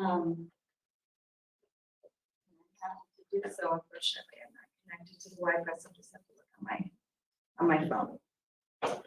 Okay. So what I wrote to, I'm having an issue with my certificate and the server. Just, yes, I'm not alone in that. So I have it up on my, on here, a different way, but let me just find that. I don't know if there's a microwave somewhere that keeps going on. Yeah, Yes. it's not that. Oh, okay. Why don't we just take a 5-minute break a little bit earlier and we'll figure out if you can bring it up. It'd be nice to hear it and have. I do have it whenever we're ready. So Okay, well, let's just take a 5-minute break. We'll be back at, let's see, it's 8:09, so 8:15. South Burlington City Council back to order, and we'll continue with item 10, the resolution for policy making to reduce carbon emissions and counteract climate change. And I believe Councilor Emery has something that she would like to read. Yeah, I had a resident contact me and several members of the community and committees, as well as the entire city council. And I responded to her, and she wanted to know about the therefore be it resolved clause that the South Burlington City Council adopts as its principal guiding mission on the basis of equity with regard to vulnerable populations, the reduction of South Burlington's carbon footprint to achieve at a minimum the greenhouse gas emission reduction goals mandated by the GWSA and to target reductions in line with the 2021 federal goals. And I feel compelled to read my response since it's been copied to the entire council. So I said, I appreciate that this is a burning question, and so we'll send you a document I've reviewed, and that holds a nugget-sized paragraph of bulleted points that say a lot. And it comes from the Harvard School of Public Health with regard to COVID and the vulnerable populations for illness. And not only COVID, of course, all viruses and bacterial illness. So what we see in the United States is an increase in exposure to hazardous air pollutants is associated with a 9% increase in COVID-19 mortality. And there's also been found an association between air pollution over many years with an 11% increase in mortality from COVID-19 infection for every 1 microgram per cubic meter increase in air pollution. It's also been found that people living in communities with more long-term exposure to tailpipe emissions were associated with higher rates of dying from COVID-19, with a 4.6 parts per billion increase in nitrogen dioxide exposure. That's the SOx and NOx, if anybody's heard of that, which primarily comes from urban traffic, resulting in an 11% increase in the case fatality rate after controlling for other factors that may increase risk of dying from the disease. It's also been found that annual nitrogen dioxide exposure, a pollutant that comes from tailpipe emissions, to be associated with COVID-19 incidence and mortality in Los Angeles County neighborhoods, while adjusting for numerous confounders, with an 8.7 parts per billion increase in nitrogen dioxide to be associated with a 35 to 60% increase in mortality rate. And this dates from 2021, this report. Our transportation overlay district, this is me speaking now, is not the only place that I see for affordable housing, nor should it continue to be full of individual motorized vehicles. That is, if we wish to have a place on this planet for the 2 generations ahead of us, and I'm speaking of my children's potential grandchildren. So we're 3 generations off. With COVID, we are living in a crazy time with regard to housing prices. See the Free Press article below. The current housing market should not be the measure. So let us take this back to 2019 and before in order to compare. Just after roughly 100 homes were demolished in my neighborhood in 2017, after which the housing vacancy rate dropped from 3.3% to 1.8% countywide. Here's the information that I collected from the 10th of October 2018 Champlain Housing Trust report, and which I accessed back in November 2019. It is no longer a live link. If you want the email, I'm happy to forward it to you. State and federal planning authorities specify 5% as an optimal vacancy rate. In spite of an increase to 3 and 3.3% in 2015 and 2016 respectively, the vacancy rate in Chittenden County again dropped below 2% to 1.8% in 2017. That's after the F-35 maps from 2016, actually, before the F-35. The 2016 maps, or 2015 noise exposure map due to 16s led to further demolition in the Chamberlain neighborhood, which has put an upward pressure on housing prices and rental rates. And this comes from the Building Homes Together campaign released as results of the first 2 years. Approximately 200 South Burlington homes have been demolished since the mid-1990s due to noise produced by the F-16s. According to the 2019 Building Homes Together report issued by the CCRBC, we learned the following. The campaign, and I quote, to encourage housing production in Chittenden County is keeping a pace of its overall production goals, but the gap between housing costs and wages is growing. However, affordable homes are falling 33% below targets.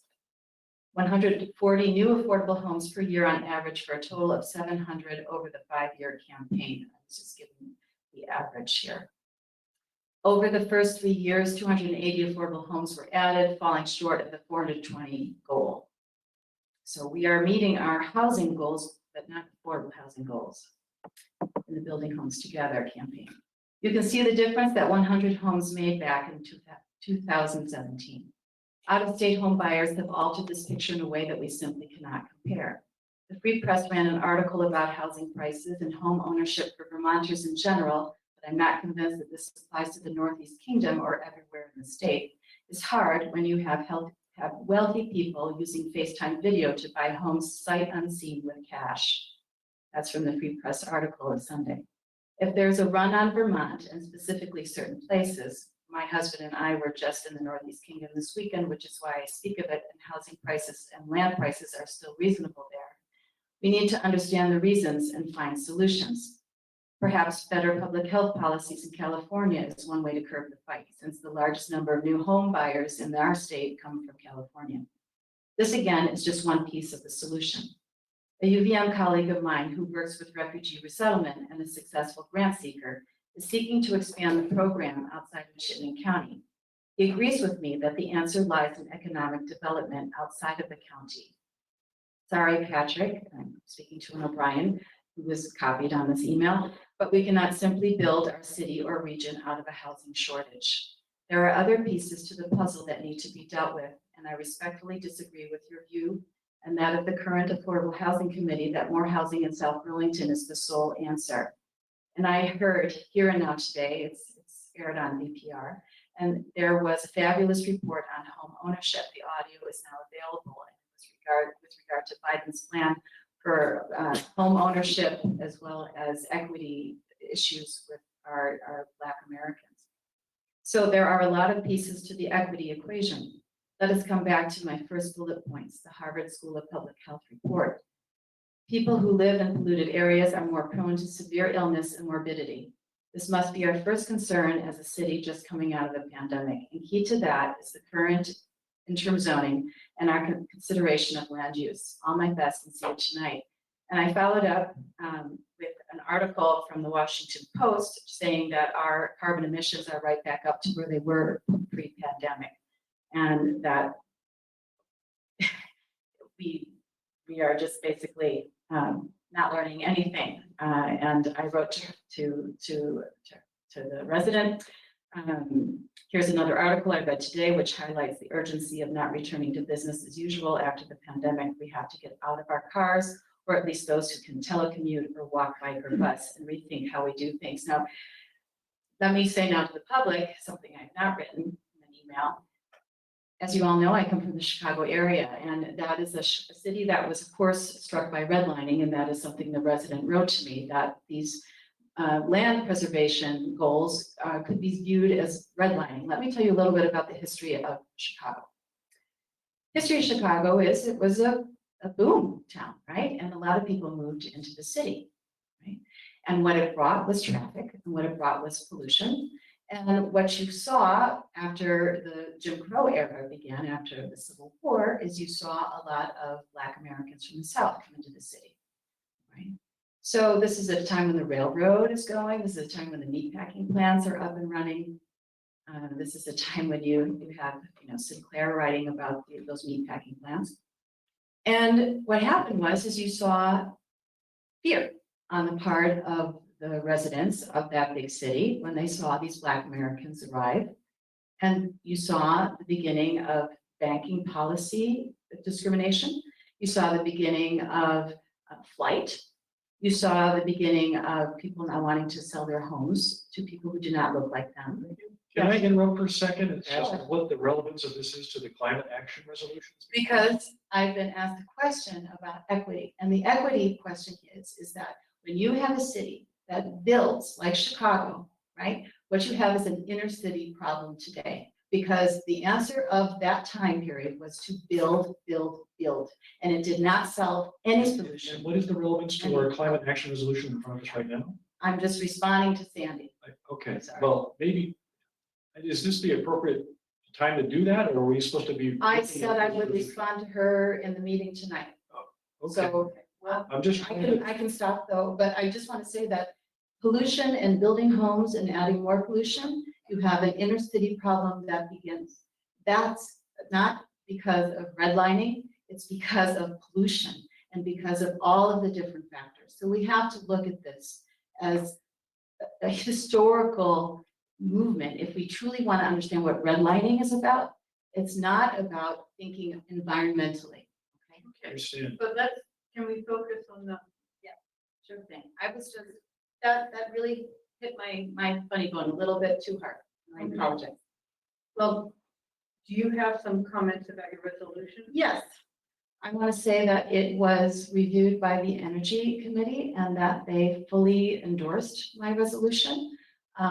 It was reviewed by several residents who asked to see it as well. And I understand that there is a proposal here made by Councilor Matt Coda. I find that resolution to be, we might as well not pass a resolution if we pass Matt's resolution.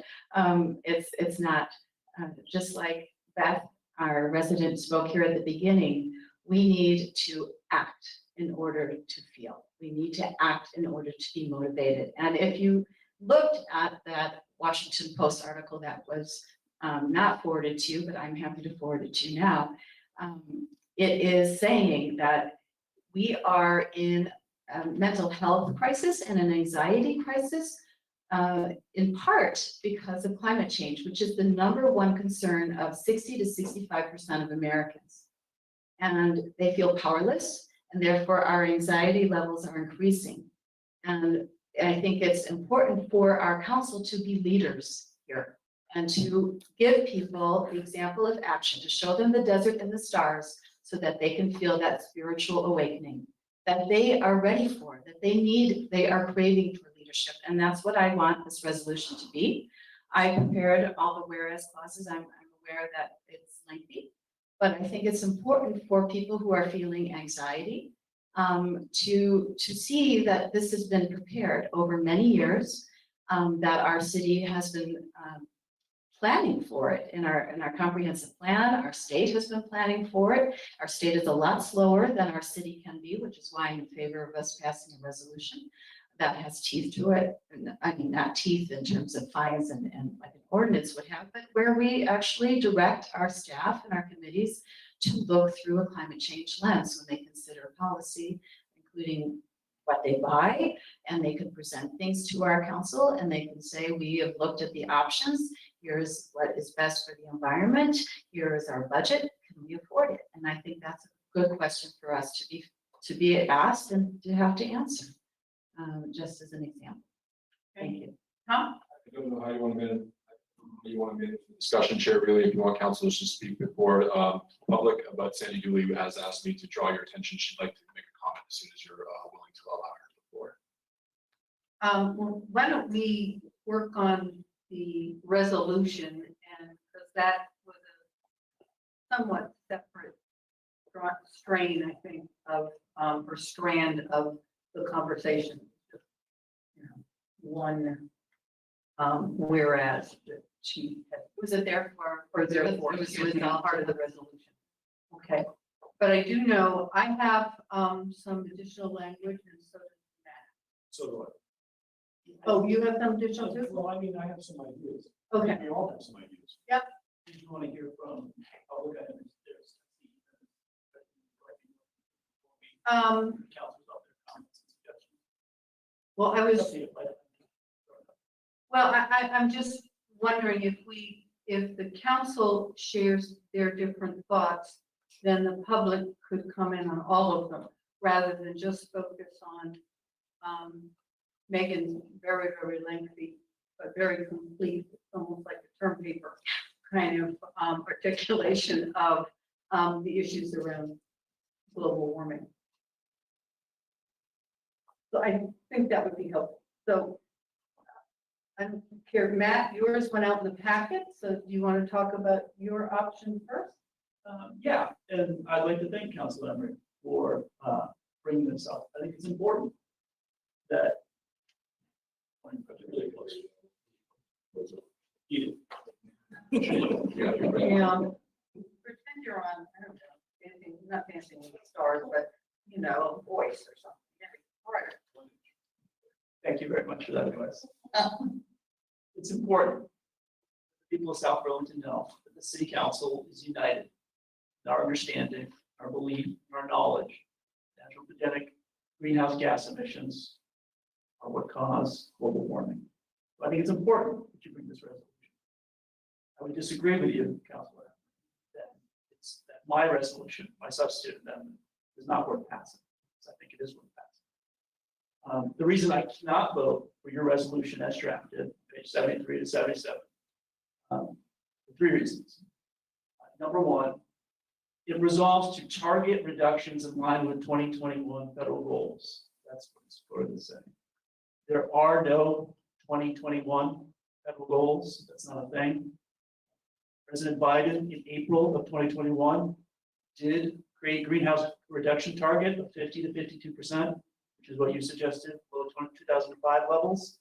That target is for 2030. Not a federal goal, it's a target created by the White House for 2030. That's a simple. It's at the federal level, right? So, but number two, it's the principal guiding mission. That's problematic. I think it's important that we always view climate change in all the decisions we do. I agree with that, but it cannot be our principal guiding mission. Principal guiding mission is many things. We have a fiduciary responsibility to taxpayers.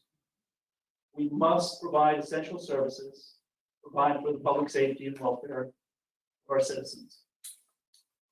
We have to look at all the issues that come before us, whether we're talking about parking ordinances or mask ordinances or changing our development maps holistically and not through a single. It's very important. Thirdly, what this resolution also does, it's a non-binding resolution, but there actually are some teeth to it, as you said, and that it requires city staff, city taxpayer dollars, to account for the resolution to verify the city appropriately factored climate impacts into all applicable actions and decisions. How much time is that going to take? How much staff is going to be devoted to that? Because of the pandemic, the city furloughed 44 employees. We have at least 7 staff positions that haven't been filled. Now we are going to devote taxpayer money, city staff time to this, to create a climate task force. We have a climate task force. It's called the Vermont Climate Council. These are experts in their fields that are creating a climate action plan to be delivered on December 1st. We have the Department of Public Service, experts in the field, developing the 2022 comprehensive plan, providing a pathway to eliminate petroleum in Vermont. This is the task force. We should absolutely, as in my substitute amendment, be following what the law is, the Warming Solutions Act, what the Climate Council does, what the Climate Action calls for, what the Vermont Comprehensive Plan does in order to reduce carbon emissions by the mandated amounts. So I won't be voting for the resolution as drafted, but I will be supporting efforts that recognize that climate change is real, it's impacting all of us, and that we need to work collectively. A town-by-town approach is the wrong approach. And I am concerned that this resolution will be viewed by partisans. On one side, they could say, well, if this is your principal guiding mission, houses take energy to build and open space, so we can't build. It'll be used by others saying, well, if we don't build here, then we're just going to move people who are next to the 2 largest employers in Vermont, move them further away, exacerbating climate change. So we need to build more. It will be used by both sides to make their case. We need to look at all the issues that come before us holistically and not through one singular lens. So I would hope that members of the council support my substitute. Well, I don't know if I can respond or not. Briefly. Yeah, briefly. Yeah, I think we're speaking past one another, Matt. And what I said was that this would be just a piece of what we consider, and that this would be calling for it to be a piece of what we consider. So if we determine that we cannot invest in all new electric vehicles because of our budgetary considerations, that is, of course, our prerogative as the deciding body for this city. We can only do with the funds and the resources that we have. And as my multiple whereases, and I apologize, I'm a researcher, I write term papers. they're there to show you what we have been doing. So we are not asking of our staff much more than what they have been doing already. We are simply asking for it to be put on paper in front of our eyeballs so that we can make informed decisions. Tim, you had something? Yeah, just a couple comments.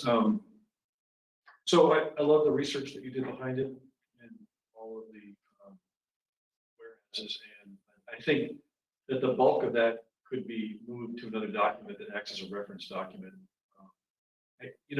I'm really fond of keeping things as simple as possible so that the public can quickly see what the point is that the city council is trying to do. Right? And I think that what the city council would like to do here, and I could be wrong, is that we would like to tell the public and our taxpayers that we acknowledge climate change. We know that it's having an impact. There's nobody in the public over there looking at the camera. We acknowledge it, and we know it's having an impact on our community in various ways right now. You've got stormwater issues, right, which are being tested for the first time in hundreds of years. We have temperatures that we haven't seen at certain times of the year in years and years. And so I think it's important that we tell people that, we are alarmed by these things and we see changes taking place, but we want to be able to we want to assure people that we acknowledge it and that we're going to help develop a plan to adapt to it, because I don't think we have any choice. We have to show some resilience and adapt to these things. So first of all, I don't want to make this resolution to be too alarmist. I don't want people to be afraid once they read it.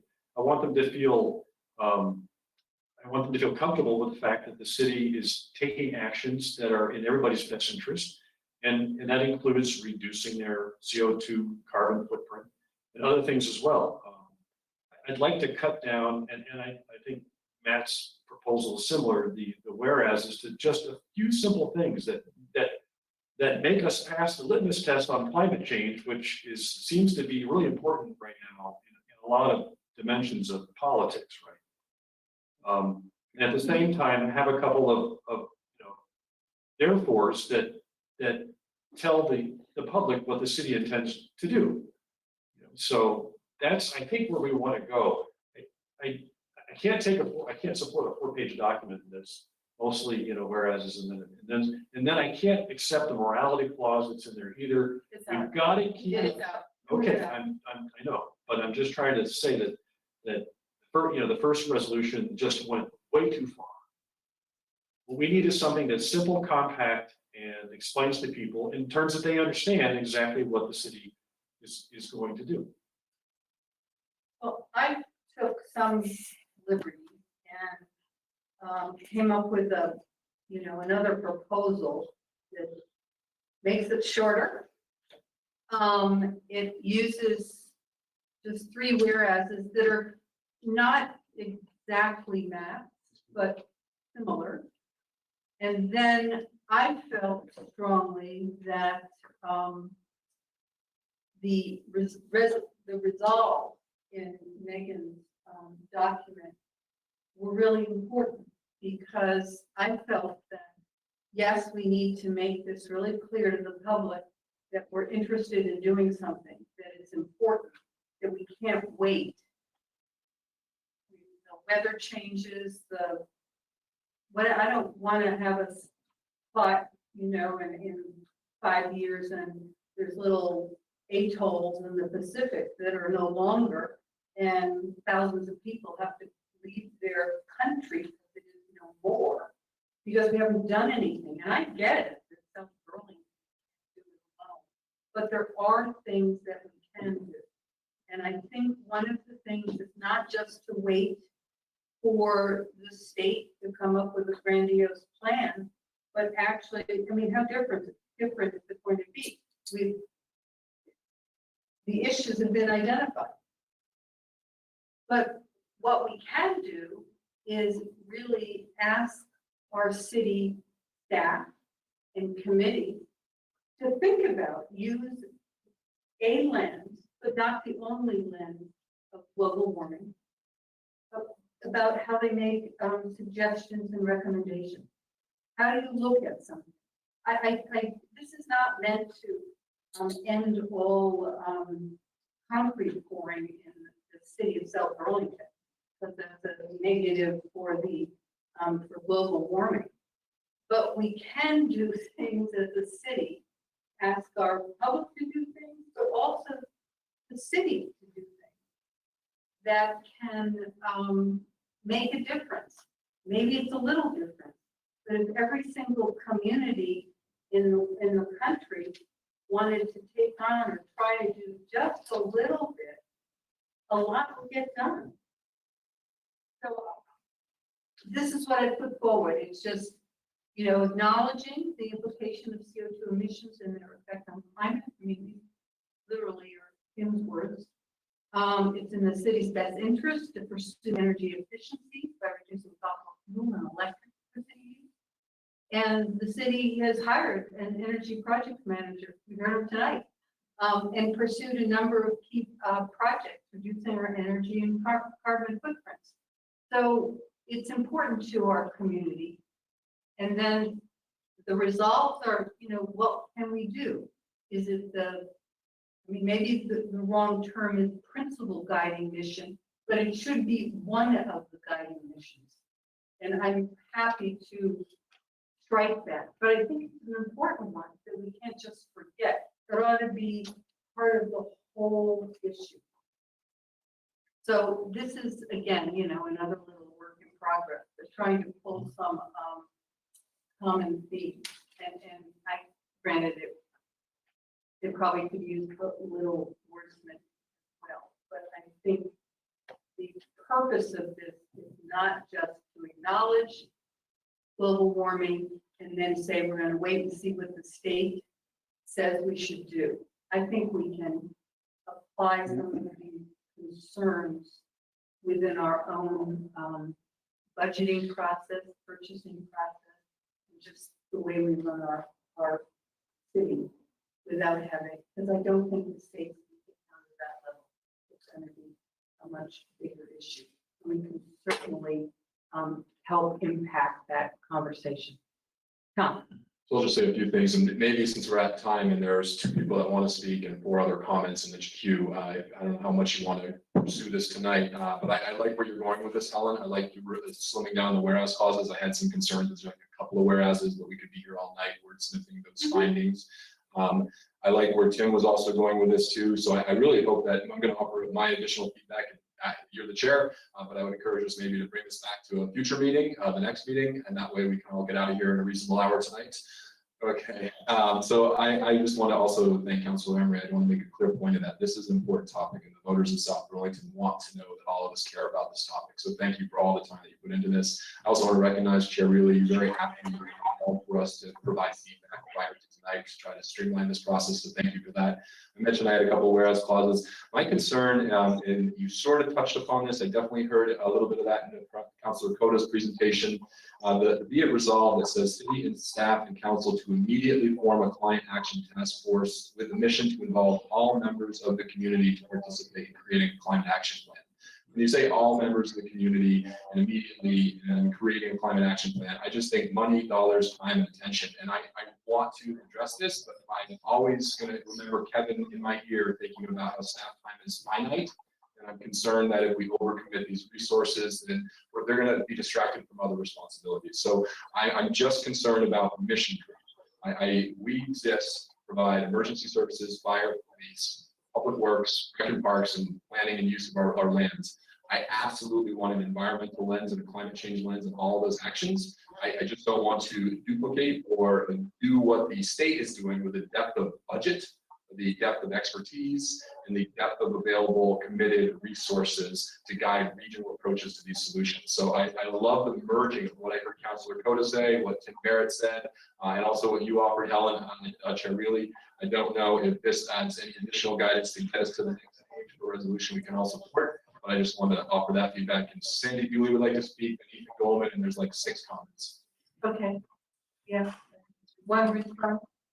I think with respect for you and Councilor Kona, you are seeing this much bigger than what it truly is. It's simply the little steps we can take. The Energy Committee did involve the whole community in a lot of educational opportunities and coming, swapping out your electric bulbs for the LEDs.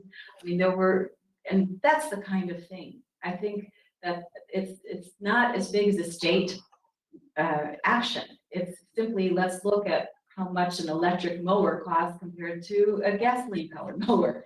If it makes sense for us to choose the electric powered mower, it's getting down to what you're talking about with public works. And like you said, I think everything that we do as a city, thinking about emergency, thinking about the public works, thinking about land use, all that this is, I think, very a natural combination with those main tasks that we have as a city. And it's simply saying, let us take little steps so that public works and emergency services are not taxed too greatly in 5 to 10 years when we have even more storms, or in 20 years, that we're planning for the future. And I think that what Councillor Barrett said was really important. In order for us to be resilient going forward, we have to plan now. And that's what this is about. Okay, can we hear from the public? Sandy Dooley and then Ethan Goldman. Okay, thank you. Sandy, you have the floor. Hi, I think it would be helpful for the public to know, first of all, I was the person that Megan was responding to, and that I think given the breadth of Councillor Emery's comments, it might be difficult to know the focus of my input. And it was strictly wanting to have a better understanding of what the phrase on the basis of equity with regard to vulnerable populations was intended to mean. And I went on to say, on the basis of my knowledge of efforts towards social justice and reducing our carbon footprint, my understanding is that one of the biggest, if not the biggest, challenges of addressing climate change is figuring out how to do so in ways that do not undermine our goals for progress vis-a-vis social justice. This situation is complex and must not be overlooked. In light of this, I need to know more about what Councillor Emery means by the inclusion of the phrase on the basis of equity without regard to vulnerable populations.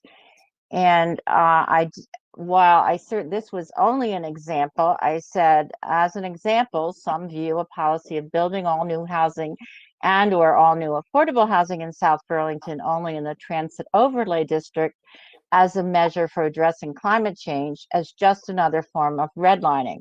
This is a relatively new view of what had been a very traditional approach to where especially affordable housing should be built. We know the history of relegating affordable housing to areas of dense population with the rationale that it needed to be near transit and other services.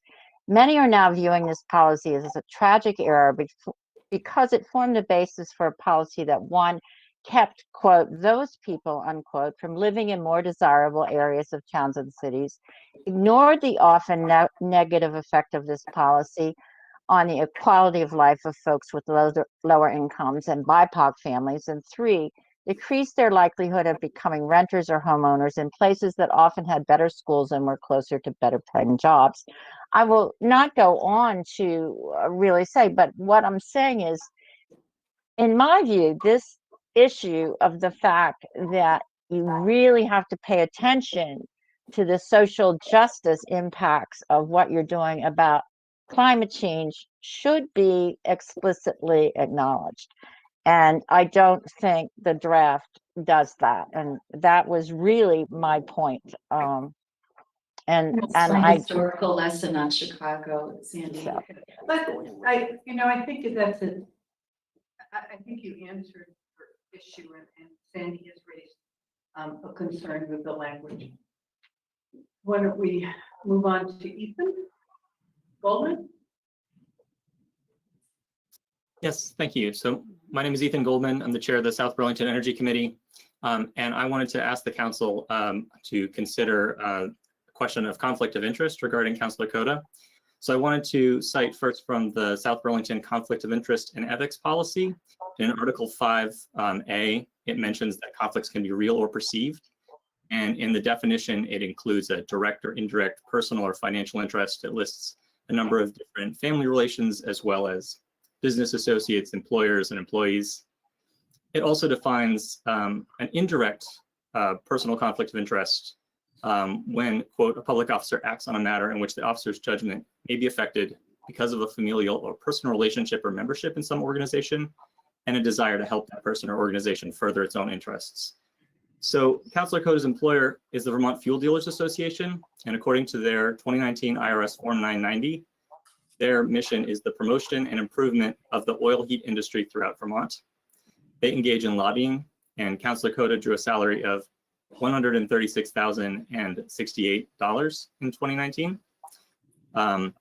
And I also want to draw the council's attention to the fact that when this resolution was first proposed on May 3rd of this year, Councilor Coda's first concern was not for the impact of climate change on South Burlington or even the potential financial impacts on Burlington's residents and businesses. Rather, the first concern he raised was whether the resolution, if enacted, would have prevented the city from purchasing $900 of diesel fuel as it had done in the prior month. So clearly, Councilor Coda's employer would be impacted by this resolution. And so therefore, I'm asking if, according to Article 6 in the Conflict of Interest and Ethics Policy, Councilor Coda will disclose any real or perceived conflict of interest, either for himself or for any relatives such as parents, siblings, aunts, uncles, or any business associates. And then I'm asking if after that disclosure, the other public officers will consider the consideration of recusal. And that's my question. So I'll bring it back to Councilor Coda and the rest of the council. Thank you. Thank you, Ethan. My understanding of our conflict of interest policy is that it's really, it states what you said, but it's self-enforced. An individual has to agree that there is a conflict of interest and recuse themselves if they so wish. So I think you raise a concern, and I think it really at this point is up to Councilor Coda to determine whether that is a conflict of interest. So if I may, according to Article 6 in the disclosure section, it says alternatively, a public officer may request that another public officer recuse himself from a matter due to a conflict of interest, whether real or perceived. We can ask them, but we can't demand it. But I make a comment. Yes. I am just ever protective of my getting to bed at a reasonable hour. And with this discussion, with Councilor Coda being new to the council and not familiar with this policy, and also all of the things that have been suggested so far, might I suggest we bring this discussion back to the next meeting and we can have some thoughts between now and then. And then we can talk about the conflict of interest policy all night. And I agree with everything you just said, Council. Really, I'm just thinking of the rest of the agenda that we have to get through tonight, as well as the deliberative sessions. I would suggest we extend this by 15 to 20 minutes. I think we can extend it a little bit, but I'm not sure we have a document that we can sign. But if there's some, or vote on in terms of a resolution. But if we can spend another 10 minutes in identifying some concerns that still are out there, then I think in the interim time, another draft could be developed that gets us closer to a resolution that meets our needs. One of the things I did forget to include is I really think the research that Megan did is important to include as an appendix, as just a listing of these are the things that this community has voted on. These are the documents that support being sensitive to, active about, and in some cases really requiring that we deal with a whole host of issues. So that would be another part of my proposal. So it's an addendum, but it's not part of the resolution. But if someone wanted to understand better where some of the intent came from. They would have, as I noted, almost a term paper of footnotes of these are the places to look in our comprehensive plan and East Coast plan and the RPC. There's a lot out there that is pointing in this direction to do something about it, or at least be cognizant of it. So are there some other, I agree with you. I think we can take out the word principle as a guiding mission. Maybe we can clarify that this is a lens, one of many lenses to use. Would that language sort of appeal? I'm happy with that. The original word I used. I think we should spend some time rewriting and returning. Let's hear how during open discussion right now, you would like this to be rewritten, Councilor Coda.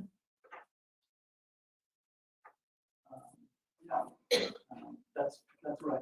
We have to do it during the open meeting. We can't do it. But we can't send feedback. We can send it feedback individually. We've had 4 weeks to look at this. I've asked for 15 to 20 more minutes, which the chair has allotted us here. Remove principal guiding mission. Okay. I'm not sure then how we fix on basis of equity. I'm going that second. We just heard. I can't accept the basis of equity article. I can't accept this. You've got to make this simpler. Sorry, I can't hear you. That sentence that has to do with basis of equity in regard to vulnerable populations, it's irrelevant to our business at hand, which is trying to reduce our carbon footprint. I want this to explicitly state what the problem is, that there's climate change. And what is the city going to try and do about it? They're going to try and reduce their carbon footprint. That's simply what it's all about. Right? Without any other, either a political or some other type of, qualification of what it is. We're just talking about climate change and what the city's responsibility is to its taxpayers, right? To its residents on trying to reduce its carbon footprint. And also in probably reducing the carbon footprint of the rest of the city as well through some actions that will happen in the future. I'm willing to have that phrase up. I would like the word lens, that's the word I originally used as opposed to principle guiding mission.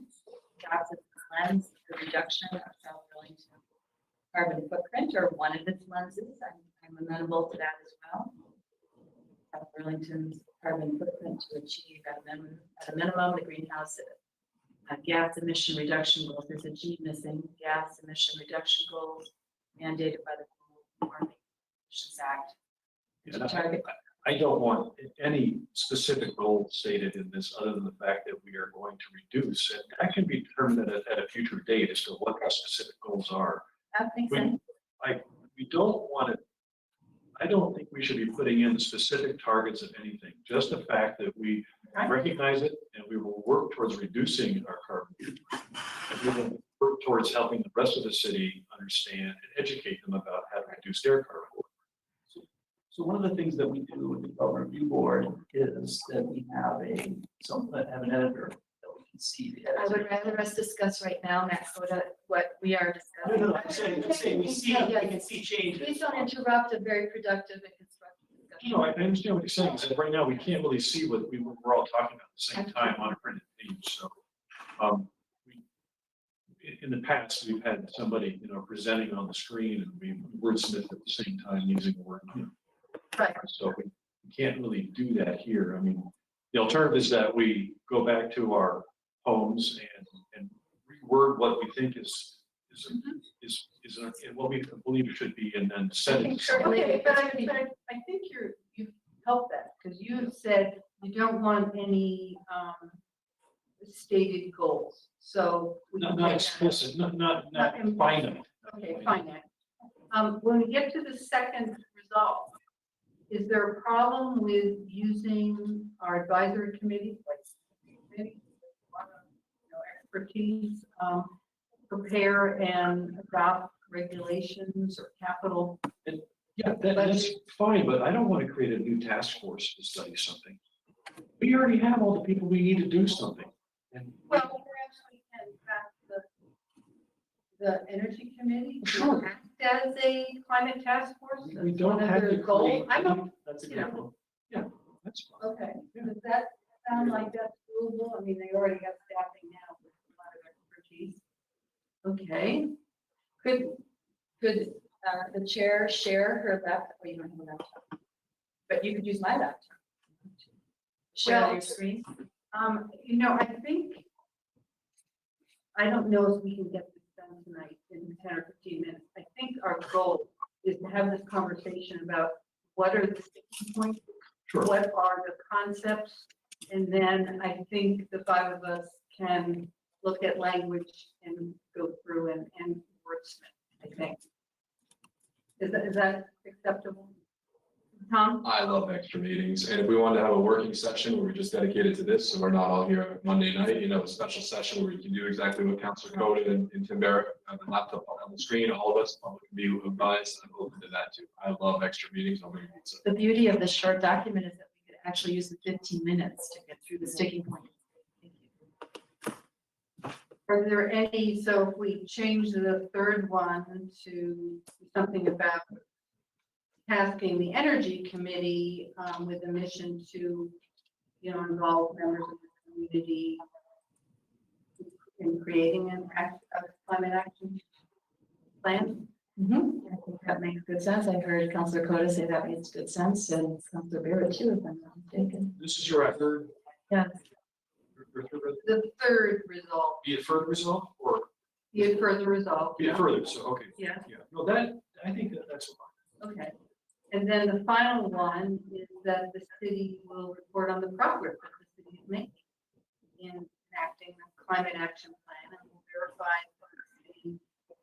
I mean, maybe that's too strong, but we'll, Well, can we back up? You've got 4 resolutions, right? yeah, Four the resolved. first one The first one we're chopping. is up. down to now therefore be resolved that the South Burlington City Council adopt as one of its lenses the reduction of South Burlington carbon footprint, period. And the rest is Well, scratch. how about just commits to reducing? The lens is a little bit foggy. Well, that's been foggy because we have Well, focused on it. that's what the word mission is about, because it should not just be commits to, because we've already committed, we've already done that. And we signed on to the paragraph before. So we need to say, what are we going to do? So What then why do action? we need this? Let me ask Because it we that need way. to have an action. So the action would be that we want it to be as a lens or part of our mission, meaning that we see. Sounds like it already is part of it. Well, we don't see it on our budget document. We don't see Well, it. that's what we're getting to. You say later on in here that we did that in order to use this philosophy towards our capital budget preparation, right? So that's in the second resolve. Just say now therefore resolve the South Burlington County, the city council commits to reducing South Burlington's carbon footprint, period, comma, and then be it further resolved. Okay, you made it. Just, you know, Convincing. Okay. And then the second one is, you could agree with that, and then the third one would be, struck. well, Well, no, I think asking the energy. I think we want to have the energy. We work that into the second. Well, I thought you want these simple. I mean, if Well, you want a simple resolution, then separate them and don't have a resolution that has 5 different thoughts in it. You say, with the help of advisory committees, prepare and adopt regulations, prepare capital budgets, annual work programs, and form citizen committees as needed. Reflect this mission. I mean, that succinctly says what it is that we need to do organizationally to try and, you know, follow. This is taking it a further step by saying that we will immediately ask or task the Energy Committee to be our climate action task force with the mission to involve all members of the community to participate in creating a climate action plan. Since this document in its original form was approved and endorsed by the Energy Committee, imagine that they would be willing to step up on that.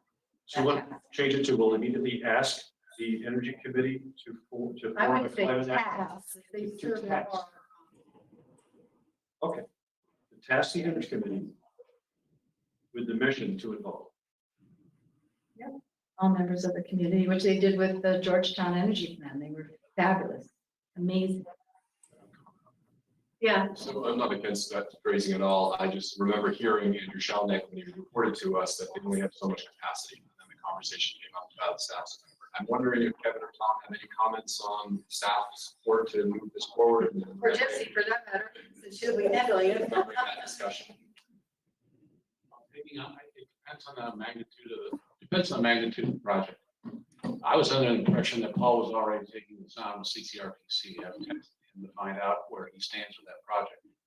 That came out of a discussion some months ago. And so I don't know if this reassigns that work to the Energy Committee or if it green lights Paul to continue to work with CCRPC on this or not. So I'd have to understand. No, it What was the- understood that Paul was working with the CCR. That I completely understood. So this is not bypassing the CCRPC or Paul.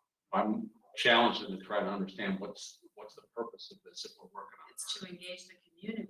It's to engage the community. I expect and they will, involve but- them. To get them involved in that plan. So once we have the plan that Paul is working on with the CCRPC, the task force will be involved in the community in making that plan come into action. So they won't create. So the task force would now be the energy. Well, the Energy Committee would become the task force for the specified period of time that we need them, right? It could evolve, of course, to change name or mission. I don't know. I mean, Well, maybe we can task the energy committee to take the climate action plan we're working on. All reports, it had the work at the beginning. Transportation component is in the 2022 work plan. And reviewing the request for qualifications from consultants. So I guess my point is, my expectations, the council doesn't want two processes. No. It might be useful to hear back from Paul as to where CCRPC is in their process, and then either or direct them to the way you want to go. But and instead of a meeting, they could be once we have a climate action plan. Right, that's what I was wondering, but I could probably get some language from Paul about where they are. I mean, does that sound reasonable for us to take the action plan that's being developed? I just think we need to establish an nexus with the Vermont climate action plan. I'm not sure how to do that. But the work that is happening, I've participated in all these meetings, is remarkable and it's extensive. And it's going to be the guiding document that we're going to follow for the next 35 years. So I would request that if it's the Energy Committee or all CCRPC, I'm sure this is an original thought, but that done in conjunction with, coordination with the work that is happening by the Vermont Climate. Okay, that makes sense. We could probably string all of those together so we're not reinventing the wheel and tapping the energy committee with carrying out an action plan that has been, really vetted and developed. Yeah. I have lost track of the comments, so I've done a terrible job. But there are a lot of comments that I hope we can explore or somehow capture and share with the council. Do a copy, Yeah. a copy. I'm not going to read everybody's comments, but I'll make sure the council sees them. Okay, thank you. And then just the last one. This is the report on the progress. Are you okay with that? Yeah, do we want to change factor into factors? The city appropriate factors, climate impacts into all applications. Okay. So, Make it active, make it official. I mean, I guess it was kind of a report on what has happened up to the point, which is why. yeah. This factors is, here's the equation, here's the formula. The factored is what's the output. You say we'll verify. Yeah, we'll verify. Sure. In that part of that resolve, who is doing that? City staff person. No, I think it would be the city because we have a project. We have Paul Connors as sustainability officer. I mean, we're kind of asking all of the, capital budgets across multiple departments to think about in a way climate change and what they're proposing. Just don't want Paul Connor to be overloaded. So I don't know what we're doing with staffing wise, if he's getting more assistance and support, but I look forward to this continued discussion and making sure Paul has a voice. As with all city government, we do what we can do with the hours and that we have available and the energy that we have, right? So. Okay. Well, I think we have a good sense of where we all are sitting with this. Right, some language that makes it work. Okay, and I'll send it out ASAP. So then if I have gotten it wrong, you can remind me. Okay, and then we will happily read all of the comments. Are there any faces on the screen of people who want to talk? Michelle popped up and you went away. Michelle popped up and you went away. Other than that, I think it's. I think at this point it would probably be better to have more of a draft that the council are comfortable with to share with the public and then get feedback. Okay. Okay. Let's see. Now it's time for interviews.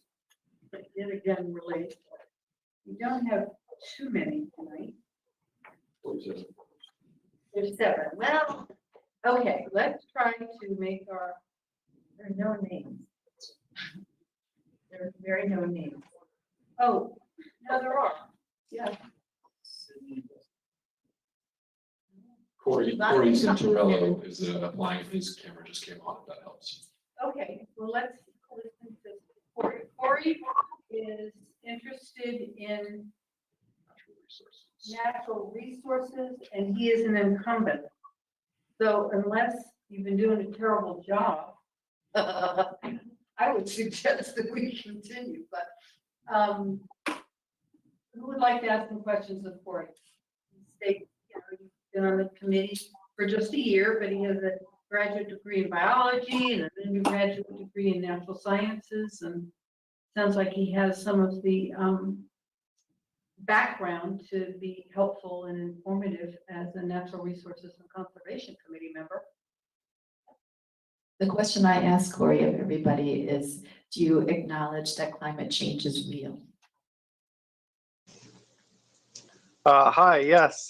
Sorry, I didn't realize how the camera worked, but thank you for letting me speak.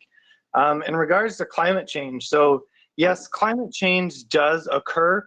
It depends on really what level you're kind of looking at.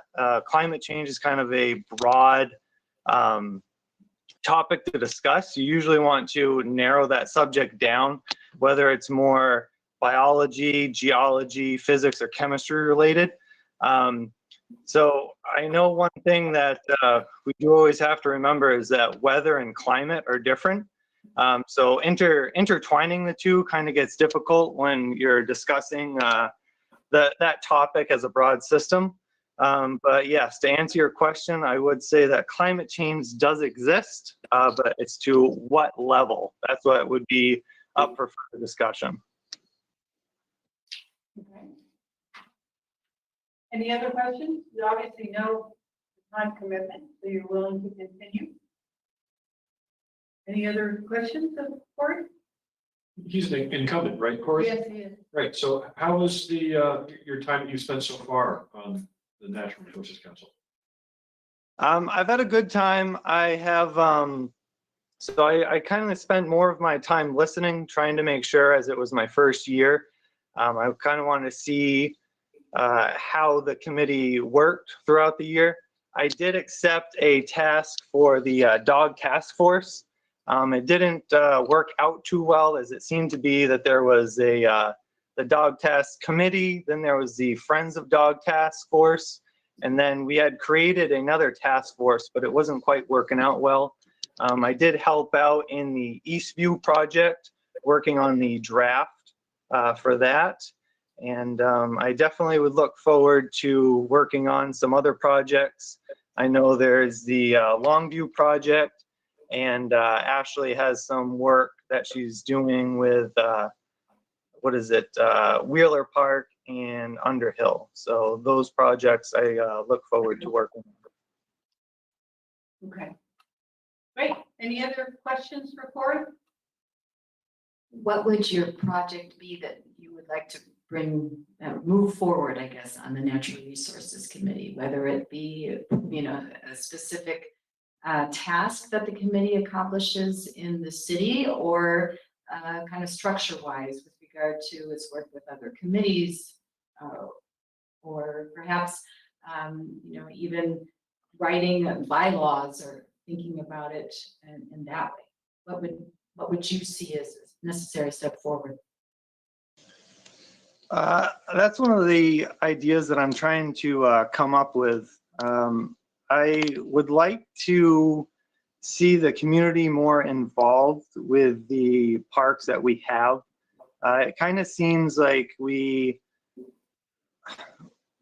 have a particular, we have particular portions of land, but we don't really seem to be working too much on them. I'm not sure as if that's quite a price tag issue, but I also know that we are looking to acquire more land to conserve within the town, and I think it would be good to focus more on what we currently have instead of trying to acquire more and then dealing with problems like invasives, or when you have dogs interacting with these areas. It kind of puts a negative effect on those parks, in which it makes it not quite as appealing. So I'd like to engage more on getting people into those parks and using them, in addition to acquiring more land to conserve. Any other questions or comments? All right, thank you very much for your service, and I appreciate your applying. I keep forgetting to move away. I'm sort of yelling now, I think. Yes, thank you very for your much. time. Okay, next up, Libby Daglian, is that how it's pronounced? Close, it's Libby Dalian. Oh, Dolly, Libby Dolly. Sure. There she is. Hi, Libby. Okay. Hello. Hi. Interested in one of two committees. Your first choice is Rex and Park, and your second choice is affordable housing. Is that correct? Yes, correct. All right. Have you been to either of those committees to listen in? No, I haven't. I'm relatively new to South Burlington in general. I'm from Vermont originally, but just moved. I was abroad for a number of years and moved back to Vermont in 2019 and just to South Burlington in September. So no, I'm pretty new, but just really wanted to find a way to get involved and learn more about the community and contribute some of my experience and skills. Okay, that's good. Both committees, do you know when they meet and you have the time to, I mean, the affordable housing, I think, meets in the middle of the day, and Parks and Rec is late afternoon or early evening, I believe. Yep. Yeah, and those times could change, but. Yeah. Yeah, I mean, of course, I would need to find out what the exact times would be going forward, but I work from home, so I have a relatively flexible schedule. As long as I know ahead of time when the meeting is, then I do have the time to commit. Okay. Any questions or thoughts? You said two committees you'd be willing to volunteer. Do you have a preference for one or the other? I think, well, wherever people are needed the most, but I think both sounded interesting to me. I have a program and nonprofit background, and I think Parks and Rec might be a good committee for me. I think it could bring together different intersections of issues I've been interested in building community, and also taking it, bringing in the natural environment and health components, and also the equity lens. And those are all issues that I've touched on in my career, mostly in the nonprofit sector. So that might be my preference. I was also interested in affordable housing just because I know firsthand how critical that issue is here, and also the issue of equity and inclusion balanced with the environment. I know that's a tough line to walk sometimes, and issues that I'm very interested in. I would like to know more about your work with Solidaridad. Sure. Yeah, so I work with a global nonprofit called Solidaridad. It was started originally in the Netherlands, but now we have 8 regional offices around the world, and we are working to build more sustainable supply chains. So that's all along the supply chain, doing direct training with smallholder farmers and our artisanal miners, all the way up to working with governments to build certification standards and better policies, and with corporations to actually increase transparency and traceability in their supply chains.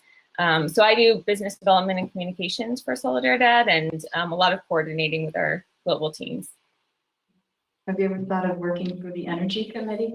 That the Netherlands are like years ahead of the United States. I just need to state that for the record. Climate change. Right. But the Netherlands can't do it alone. Just wanted, it's a rhetorical question, but I just wanted to plant a seed in your head. Thanks. Yeah. Libby, can I ask you a question? How did you get started in international development? So I went to UVM for my undergrad, and I majored in anthropology. And I did a study abroad program in Ghana that was focused on international development. So that was really my first exposure. And when I graduated from UVM, I got a job with a nonprofit in Uganda that was working on education and entrepreneurship. And that just kind of really started me on that pathway. I worked for a couple different nonprofits in different sectors, from women's health to a lot of sort of entrepreneurship programs. That was a common thread throughout them all. And then, yeah, just moved back to Vermont a couple of years ago, and have been able to stay engaged in the international development sector, thanks to remote work and a surprisingly big international development community here in Vermont as well. So that has been nice. Thank you. Okay, any other questions? Well, I appreciate your interest and your applications, and you'll be carefully considered, and we're meeting later tonight, I think, to figure out who will be named, and you've applied for 2 of the committees that have more applicants than there are openings. So I can't promise everything, but we might be able to think of another committee if you'd be. Sure. Yeah, I would really be interested. I just would love to learn more about. You don't want to lose your enthusiasm. Great. Thank you very much. I appreciate the time. Thank you very much. Let's see. John Pence. John is a returnee for Natural Resources Committee. Hi, John. So. Hi, guys. And you're interested in continuing, correct? No, you're Parks and Rec. Yes. All right, because we get here. And so you have served on it for how long? Approximately 3 years now. Okay, so you obviously know the time commitment and the topics. Are there any things that you're burning to work on now that you haven't gotten to? Sorry, the last part of the question, learning to work on, and what else? Something that you would like to see the committee work on. Just empowering the committee members a little bit more. I feel like a lot of the talk and the discussion and the action lives with the more tenured people. So I posed that already to the president. They're very receptive, as is Holly Reese, the director. But, beyond the 2 hours of participation on the phone call on a monthly basis, I posed it as tasking us with some takeaways, not necessarily homework, but action and just, a little bit more involvement off the call. Well, Okay, that sounds fair enough. That's certainly, I think, something that council has very briefly discussed. And once we have the new appointments made, I think that will be the next step, is really meeting with the committees and identifying what you want to do, and then seeing what are some of the areas that council might be interested in as a committee to pursue. So thank you. Sure. Any other questions? All right, well, thank you for your service, and I appreciate you applying the second time.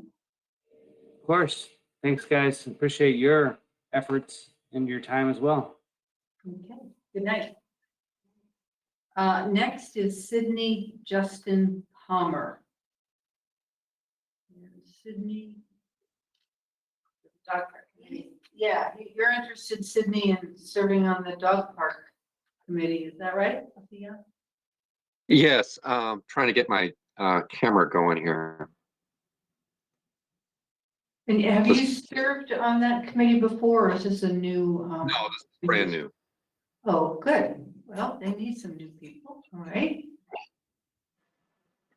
And all right, there we go. Yeah, and I just, I mean, I guess I've been interested in serving in some capacity in the community for a while now, but we have a husky, a puppy that desperately needs a dog park, and the one at Farrell and the one over in Burlington just really don't always fill the bill. And we've been waiting for, a long time for the one to be developed, I guess at Wheeler over at the corner of Swift and Dorset. And there was a sign up there. I went by to just see if there'd been any progress made. And there was a sign that says, Friends of the Dog Park, call this, go to this email site. And so I went to that, and that just, I decided to, I'd put in an application for the committee just to see what happened. I'm interested in just helping get the thing built and get in whatever way I can to get things moving. I guess I have a few ideas about how that might happen. I'm not that familiar with the history. I understand it's a very long, complicated history with the dog parks. I was very impressed with what, oh shoot, who was it that was speaking just before? Park Service, I think, that you're referring to. Yeah, what he was saying about his experience with the dog parks and the issues about trying to build on what we have and maybe not so much focus on acquiring land. I don't know. I'm open to ideas, but I just want to see things get done. Okay. Any other questions people have? I don't think so. If there are any questions you had of me, No, I think we're set. I'm getting some feedback. And thank you very much for applying, and we'll get back to you. Yeah, thank you. Thanks for your consideration. I appreciate it.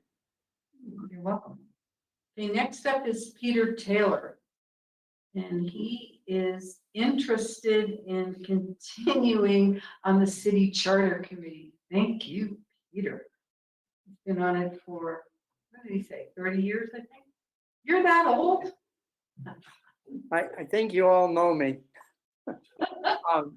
I tried to give you an easy way to move me on if you think it's time, because I've done this a long time, but I'm more than happy to continue and help out if I can. Okay.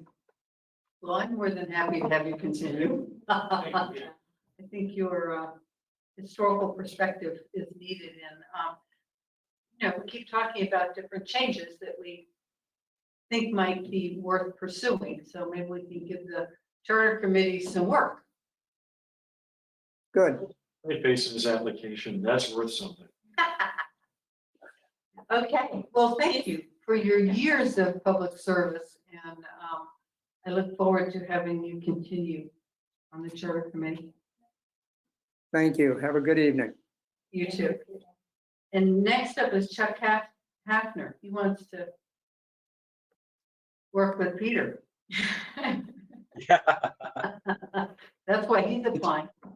The opportunity to serve on a committee with Peter Taylor. So Chuck, you're up for being the charter committee? Excuse me? You're interested in serving on the charter committee, is that right? Yes, this will be I think my third term. It's a good way to be public service. The time is not very taxing at all so far.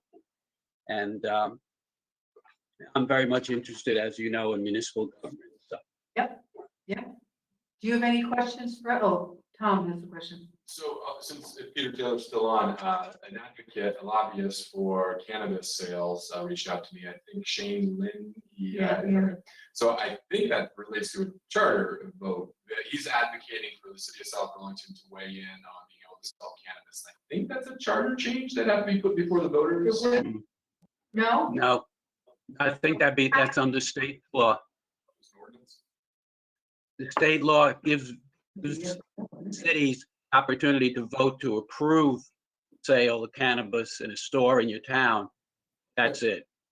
It has to be a vote of the public to authorize, but not a charter. Oh, so we would have to get it on the ballot in March or something. That's right, yeah. Well, we've tasked the Economic Development Committee to look into that, and they said they were, but I haven't seen a report, so I don't know what their discussion. Yeah. Shane came in and met with the Economic Development Committee. The governor's finally appointed the task or the board that's going to create the regulations on how cannabis can be sold in communities, and they have yet to really begin their work in earnest. So when they get into that more deeply, Shane's going to come back to the Economic Development Committee and work with them to keep them apprised. Okay. So at least 2 years, right? Oh, no, I don't think 2 years. I think this could be something that the council chooses to do it to take to the voters in March, which is your next schedule. Okay. Yeah. Well, we put that in our pipe and smoke it. Okay. All right, next, thank you very much, Chuck. Charles Siegel, and Charles is Charles Siegel. That's what it says. I don't have a sheet. Oh, Charles, no. So I don't know. It says he was interested in the development review board. Is Charles Siegel on the call? Because we didn't in our packet get, well, it could be a mistake. That happens. Well, then why don't I move on to John Burton? He is, oh yeah, he's an incumbent on the Economic Development Committee and would like to continue. Sounds good to me. Hello. Hello. We can't see you, but we can hear you. Hi, everybody. Hi.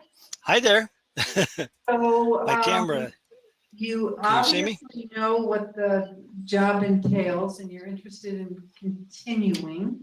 Does anyone have any questions or concerns about his work so far?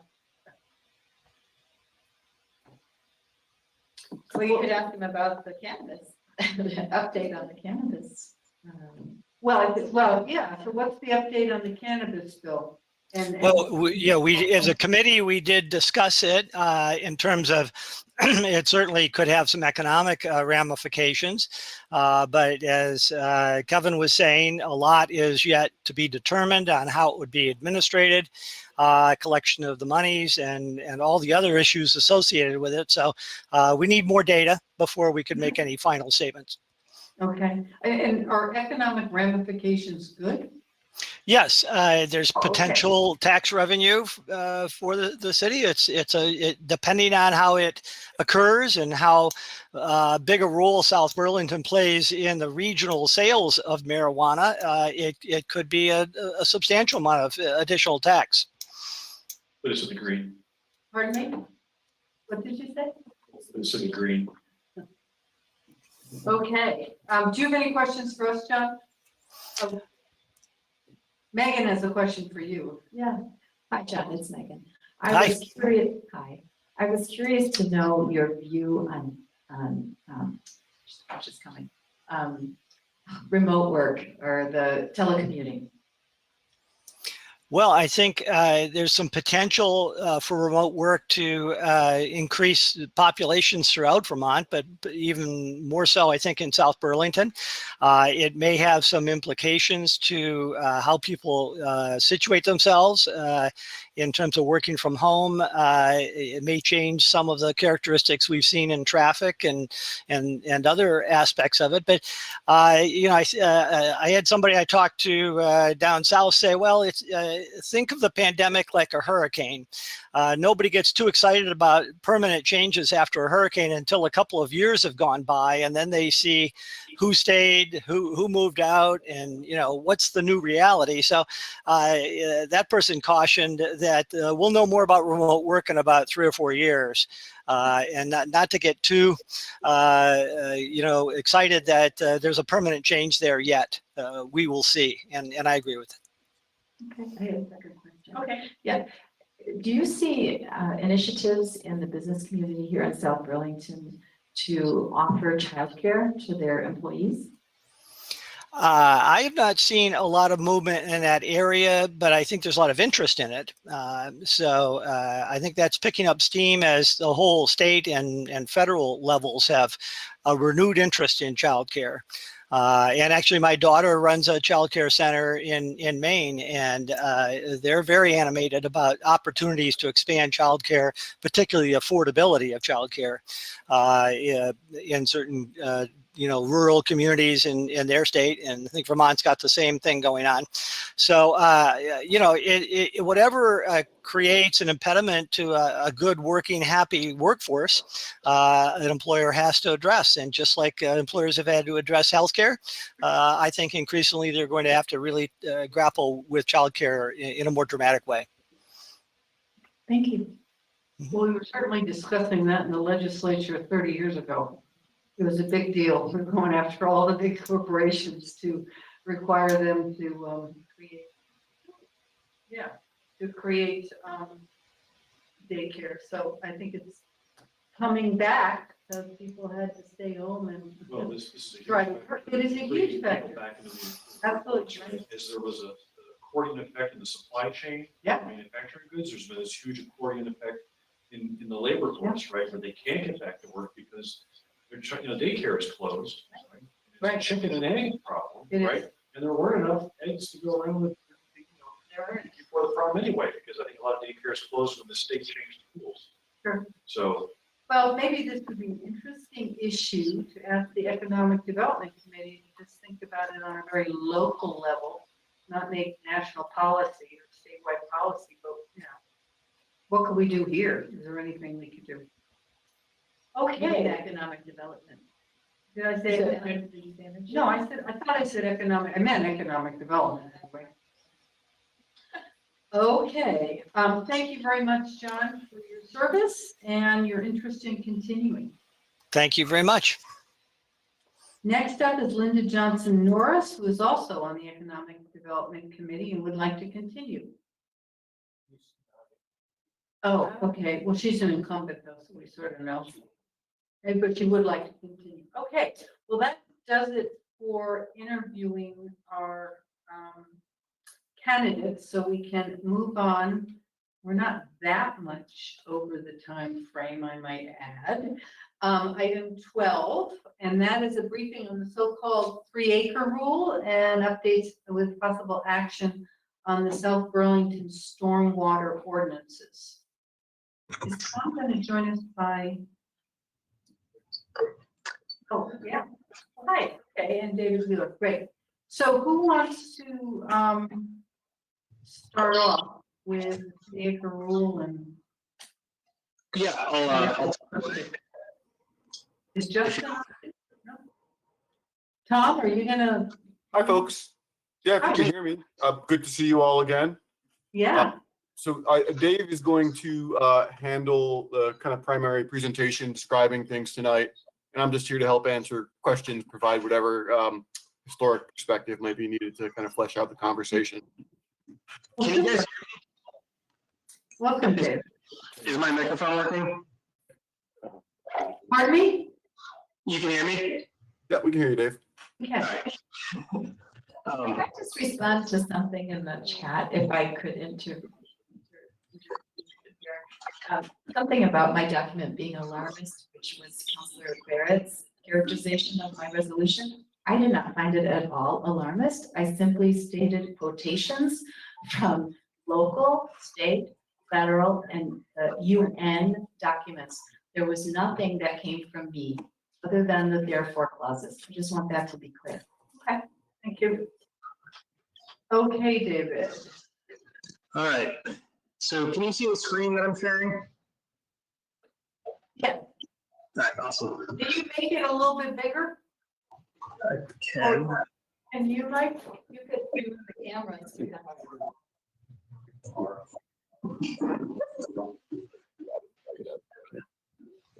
Because it's a little hard. Yeah, that's good. Little many people in a big map. That makes it. All right, so yeah, I'm Dave Wheeler, Stormwater Superintendent. Just going to talk briefly about the 3-acre rule and how that impacts our ordinance. So the 3-acre rule went into effect December 1st of 2020, so it's still relatively new. And what it does is it requires folks with expired permits to finally take action. This map here shows all of the state stormwater permits issued in South Burlington. The green ones are all valid permits and the yellow ones are all expired permits. So we have about 68 remaining expired permits within South Burlington. And this state permit now puts them on a time frame to come into compliance. Additionally, people know this stormwater permit as the 3-acre rule. So on top of the existing permits, anybody with 3 acres of impervious, shown here in red, they're also on the hook to put in stormwater treatment on site. So combining the two of those, this is what it looks like here in South Burlington. Definitely a lot of work ahead of us. We've got 46 of the 3-acre sites, 68 of the expired permits, and there is overlap between those numbers. Some sites are both expired and a 3-acre. And then just to make it one more level of confusing, we have some who are in a stormwater impaired watershed, shown in purple, and some folks who are outside of that. And depending on if you're inside or outside, you have different requirements. Take this 3-acre site, for example, they're both in and out of a stormwater impaired watershed, and they have state stormwater permits as well. So things can get pretty complicated pretty quick with certain sites. Other sites can be very simple and straightforward. They just have an expired permit and they're in a stormwater impaired watershed. So, up until now, we've been working proactively with folks to put in stormwater treatment on their site or upgrade their stormwater systems and then provide them with valid permit coverage through our MS4 permit. And we have a process for that. It's known as the SUFA, the Stormwater Upgrade Feasibility Analysis, to determine what they need to do. Now with the state's 3-acre rule in effect, they kind of set a different bar, just slightly different rules, all kind of the same concepts.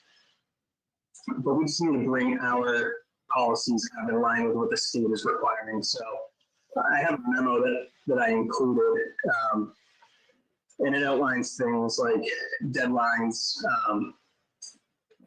and let's see, different stormwater treatment standards. We had a lot of references to low impact development guidance document that the city had developed previously that we don't really need anymore because the updates to the Vermont Stormwater Management Manual kind of cover all of that. And then additionally, you may have heard that we got approved that loan that we applied for recently to work with a bunch of the 3-acre sites was recently approved by the state. So we have some money to work with some of these 3-acre properties on engineering design.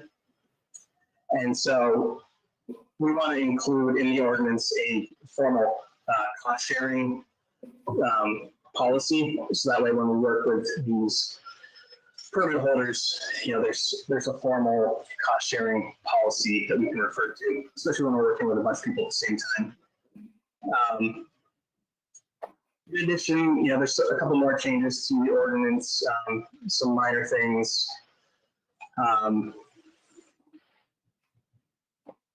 We've asked to roll a handful of permits that we've already worked with into our MS4 permit without requiring them to go through the SUFA process, only because they've done their due diligence and they've done a previous EFA, engineering feasibility analysis, and they've done the work to upgrade their systems. So that's kind of like the broad overview. Let's see. I don't know how you want to approach going through the actual edits to. I'm wondering if you can just focus on the really big edits. You know, the corrections where there was a spacing missing or something, but just there's a couple big issues, and if you can run through that quickly, and we need to have a public hearing on this anyway, where we'll get some, but tonight you just need to sort of walk us through briefly on what is the big issue and the purpose for this. Yeah, so yeah, minor things, you know, including other people as authorized personnel, updating the definition of impervious surface to match the state's typo stuff for capitalization corrections, changing town to city, removing abbreviations that don't appear in the document. Hey, Dave, if I might jump in for a minute. For council's benefit, from a really big picture perspective here, we haven't updated our ordinance since late 2016. And since then, the state's done a major update to their technical standards. Sort of in 2017, they revised the manual on how to build stormwater treatment. And then with the issuance of this new permit that Dave mentioned, we just got to get ourselves in line with what the state rules are. And I think the vast majority of what we're proposing here is that. And then the other piece where you see the most markups as you scroll through is the cost sharing policy. We've had sort of an unwritten cost sharing policy that has worked well for the 16 years I've been here, but felt it was time to sort of write that down for folks. Everybody could see it in case there were questions, we could refer to something written. But I would say those are the two big things to focus on. So can Sure. So I just want to make sure I understood you right, Tom. You said that the cost sharing just hasn't been codified. This is essentially doing what was current practice. So yeah, our current practice is, you know, we'll work with the property owner, and I'm generalizing here because there's a lot of ins and outs, but we'll split up costs on a pro rata share of impervious surface. So if there's a permit issued for development and the city owns 30% of the roads, we'll pitch in 30% of the cost. We've done that at the beginning. The difference from what we've done historically and what this proposes is how grant money is applied. And so typically, sorry, Helen? How what is applied? We get a lot of grants. We apply for and receive quite a few grants. Okay. Water work. And the way we've applied that previously is we'll take, you know, if it's a $100,000 project, we get a $20,000 grant. That leaves $80,000. We'll split that based on impervious surface. The big change here, what this does differently from how we've done in the past, is the city gets a lot of these grants. We do all the management. We're hoping to apply those grant funds to the city's share of project costs first. And then the remaining dollars would go to our project partner, whether that be a homeowner association or in case of 3-acre site, commercial developer, whoever it might be. So that is a shift a little bit from what we've done historically. Okay, so I mean, I'm having a little hard time. So the shift is that if the city receives a grant, it's used to fund our portion, and we don't sort of share that grant with the owner? Is that right? We apply it to the city's portion first in what's proposed here. We have a $100,000 project, and we're on the hook for 30% of that, 30,000, and we get a $50,000 grant. We would first apply that grant money to our share, and that would go, the rest of the 20,000 that's left over in this example would be applied towards our project. Thank you. Yep. But if we only got a grant for 20,000. But if we only got a grant for 20,000, then would any money be shared with, would that just go entirely to the city, or would we proportionally give any of it to the applicant? That would first apply to the city's portion. So if it's, less than our share, that would only go to the city in that example. And again, keeping in mind the idea for this is that we do a lot of work to obtain, manage, et cetera. It's the cost of free money, as I say. We do a lot of tracking. Those grants are lengthy, as I recall, and take time to fill out, so. Yeah. Grants will typically cover 50 to 80% of the project, so there's usually enough, that will spill over to the property owner as well. Megan has a question. Yeah, I saw the language about pesticides and I was curious, this might not be the place for it, but I still wanted to. Is there any latitude on the part of the city to say no pesticides in our stormwater? As opposed to it needs to be disposed of according to the instructions on the bottle or whatever it said?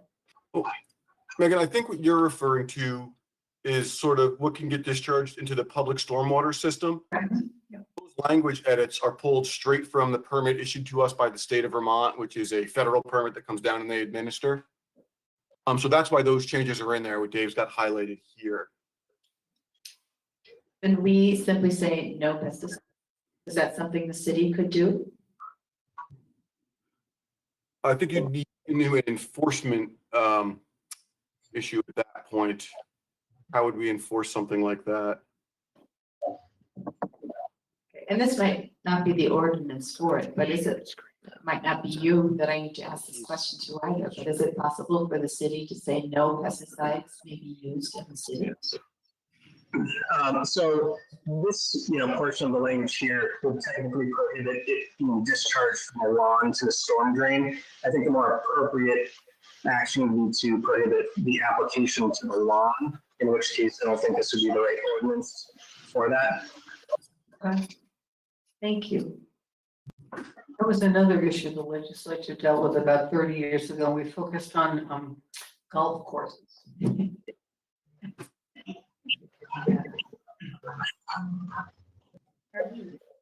So yeah, I'll also draw your attention to this section here.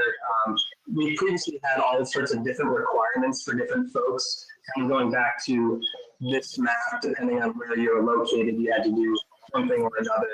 And we just kind of eliminated all those different options and streamlined it. And now everybody has to go through the SUPA process. And we've moved all the requirements to the SUPA document and eliminated them from just the ordinance itself.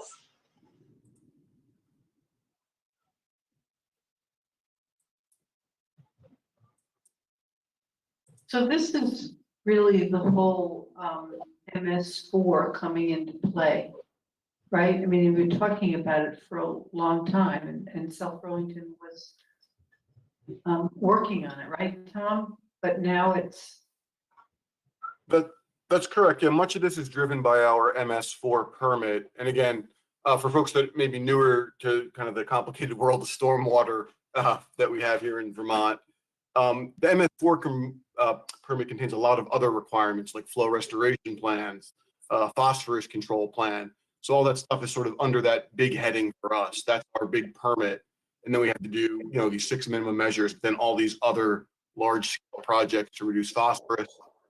to reduce stream flow during larger storm events and things of that nature. Are there any other questions? All right. So what you need from us is, go back to the beginning. We need to Set a date and We time. need to set a date and time for a public hearing. And you would like it, I guess, for our first regular meeting in July for public comment and possible approval. You will, Tom, you will not be there. This is a big issue. Okay, okay. So is that? That's correct. Yeah. So we have our first hearing tonight. If council had any comments or questions, and then kind of the follow up, the second reading, we'd like to get on the first regular meeting in July. And that, I think that does the timing as required by charter. So that's July 5th. Is that the federal holiday? So it will have to be July 6th, Tuesday. Okay, so I would entertain a motion that removes the amendments to the ordinance regulating the use of public and private sanitary sewerage and stormwater systems, and the stormwater upgrade feasibility analysis be duly warned for a second hearing on Tuesday, July 6th at 7:30 p.m. I'll make that motion. Second. All in favor? Aye. Okay, thank you very much, Tom and David. Thank you. Thank you all. Have a good night. Good night. All right, so now we're on to the social service funding. This is more fun. Not that stormwater isn't important. Okay, great. Thanks. So, yeah, it's really, Helen, a reminder that there's $15,000 in the council budget for social services for fiscal year 21. There's no action that you have to take tonight, but I want to give you some options in terms of how it could be used. If you don't take action tonight or at the next meeting, then you just have to decide you want to accrue the money or not spend it. We just have to know what you want to do with it. So there's a couple options there that I'm sure you've looked over, and happy to help guide you through the process here. I have a question for the council. Having spoken with Lisa Bettinger many times about the lack of resources that the Community Justice Center, really struggled under for many, many years, does it make sense for us to put these resources to the Community Justice Center? But it's in total? In total. We know that the South Burlington Food Shelf is doing quite well with the gifts from the Trader Joe's and Healthy Living, asking if you just want to up to the full $1 and other establishments. We are already supporting Howard Mental Health through our community outreach. I mean, clearly we would love to perhaps consider Common Roots, but we have been working with them up at the Wheeler Homestead, where they're getting a certain portion of the, and I think we're getting 20, they're getting 80. I can't remember the exact portion, Tom. Yes, for the events. I started a fund for the Steps to End Domestic Violence. I should certainly follow up and do more education on that to get more money going into that, but I did start that up. COVID has thrown a wrench into a lot of things. United Way is a huge umbrella that a lot of businesses give to. Lisa has made it very clear that their office does not have a lot. It's really a shoestring budget. And I would love to, she supports Aging Well or Age Well. She supports COTS. She supports all of these services through who will replace her, will be supporting. I just want to put that out there. It's a suggestion. I think it's a great suggestion. I'm just not sure how that would affect her grant funding through the state. Because she's totally grant funded for everything that she does. We're really the fiduciary for the CJC. There's no city money. And even though you see things on the warrant, it's all run through a special fund. So there's no taxpayer dollars that fund the CJC. Staff, and everything that she does is all through a state grant. We can't supplement that We state. might be able to, I'm just not sure. I would also say that the succession plan is not fixed yet. Mhm. We're not exactly sure what the next step is going to be at the CJC. There are state funding requirements that are in play here, and they may push us towards some form of consolidation, With other CJCs in the area, possibly. but ours has always taken the lead. I mean, the South Burlington. Not always. There are others. So yeah, we have great, but instead of saying any more about that, we're doing some research on what the obligation might be as it relates to the grant. So I think this funding it with this money may not be the right thing to do right now. Okay. Well, given what Megan suggested though, is there, well, I guess there's two things on the table. We can just decide this isn't the year to give any money to anybody and through it for next year. Or just not spend it, right? Just don't. Those are both options. Or you made some good cases, I think, about some of the decisions that we made on this a year ago. A year and a half, I don't know if you want to. Yeah. If you recall that several years ago, when I first came on the council, we went through this process, we had like 40 organizations. I know. We brought it down to a very small number and gave them more money. More money, right? exactly. And I think that those organizations that didn't receive contributions were disappointed, but the ones that remained, we focused on health and human services that were specific to South Burlington. And I think they really they appreciate this help that we give them, and I think it would be a bad decision to not continue that this year. I would agree. Okay. Is it $15,500 or 15,000? We have a budget of 15,000. What we spent was 15,500 because we added some extra money into the net fund. So it's instead of the 2,000, we went 2,500. Two steps. Well, what is your pleasure? I certainly like everything on this list. Oh, I do too. We went through it. Yes, leave it as is. Yeah, leave it as is. Do we spend it this year? That's the other question. Yes. Okay. So where do we take the 500 out? I would take it out of United Way or out of. I think I might take it out of the food shelf, just because I think they got doing an enormous grant, didn't they, from Jeff Bezos' ex. Oh, no, that's. Oh, that went to the, State. that went to the state. But the fundraising for the food shelf is going well, very well. Well, and we just got $14,000 from Healthy Living. And they continue because they just rounded up again the other day, so I assume they're continuing for South Burlington. So, I mean, if we need to make it 15,000 even, I guess that's where I might take it, just. Do we not have the extra $500 or? We can do it either way. I mean, you can overspend by the 500. The budget's going to be fine. Absorb that or make the investment, whatever the council wants. All right. No, that, so do what? If you need to take the $500 away from the food shelf, if they have Well- other means, then that's fine. Well, I'm okay with just funding it over by $500. I am But too. that's, If there is money for that. if there's money for that, didn't we tell these people this is what we were giving them? Not yet. No.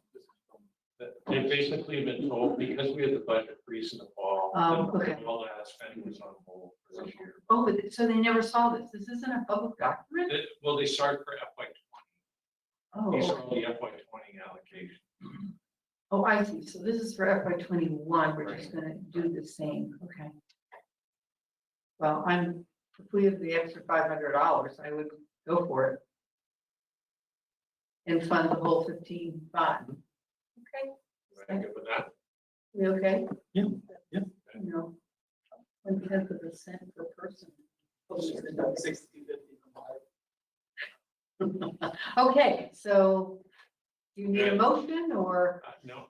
you got our gist? Consensus, and you'll try to see these on the warrant for the next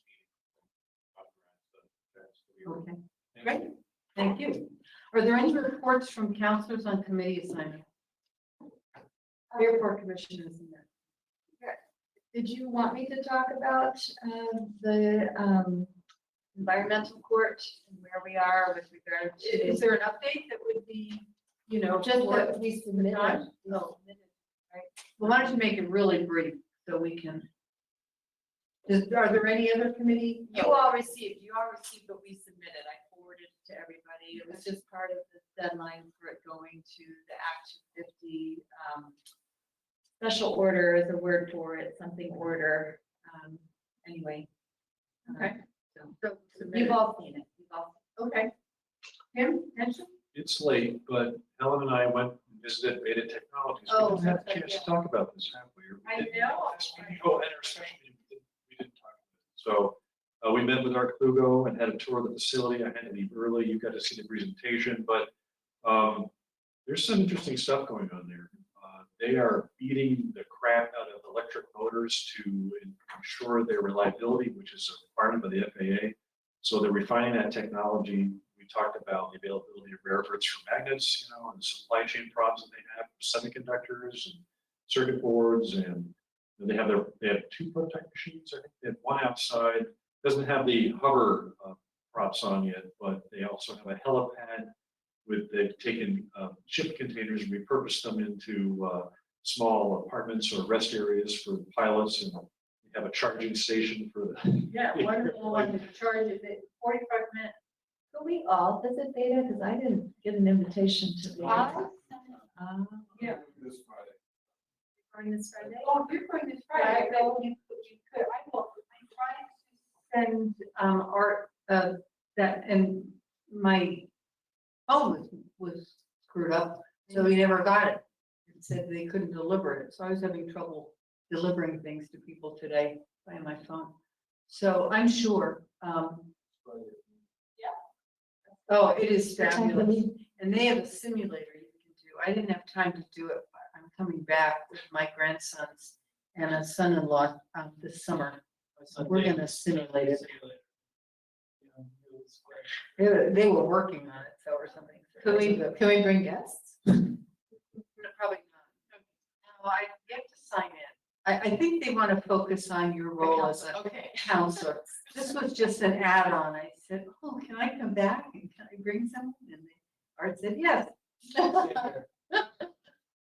And you went earlier. Yes. Yeah, it's pretty phenomenal.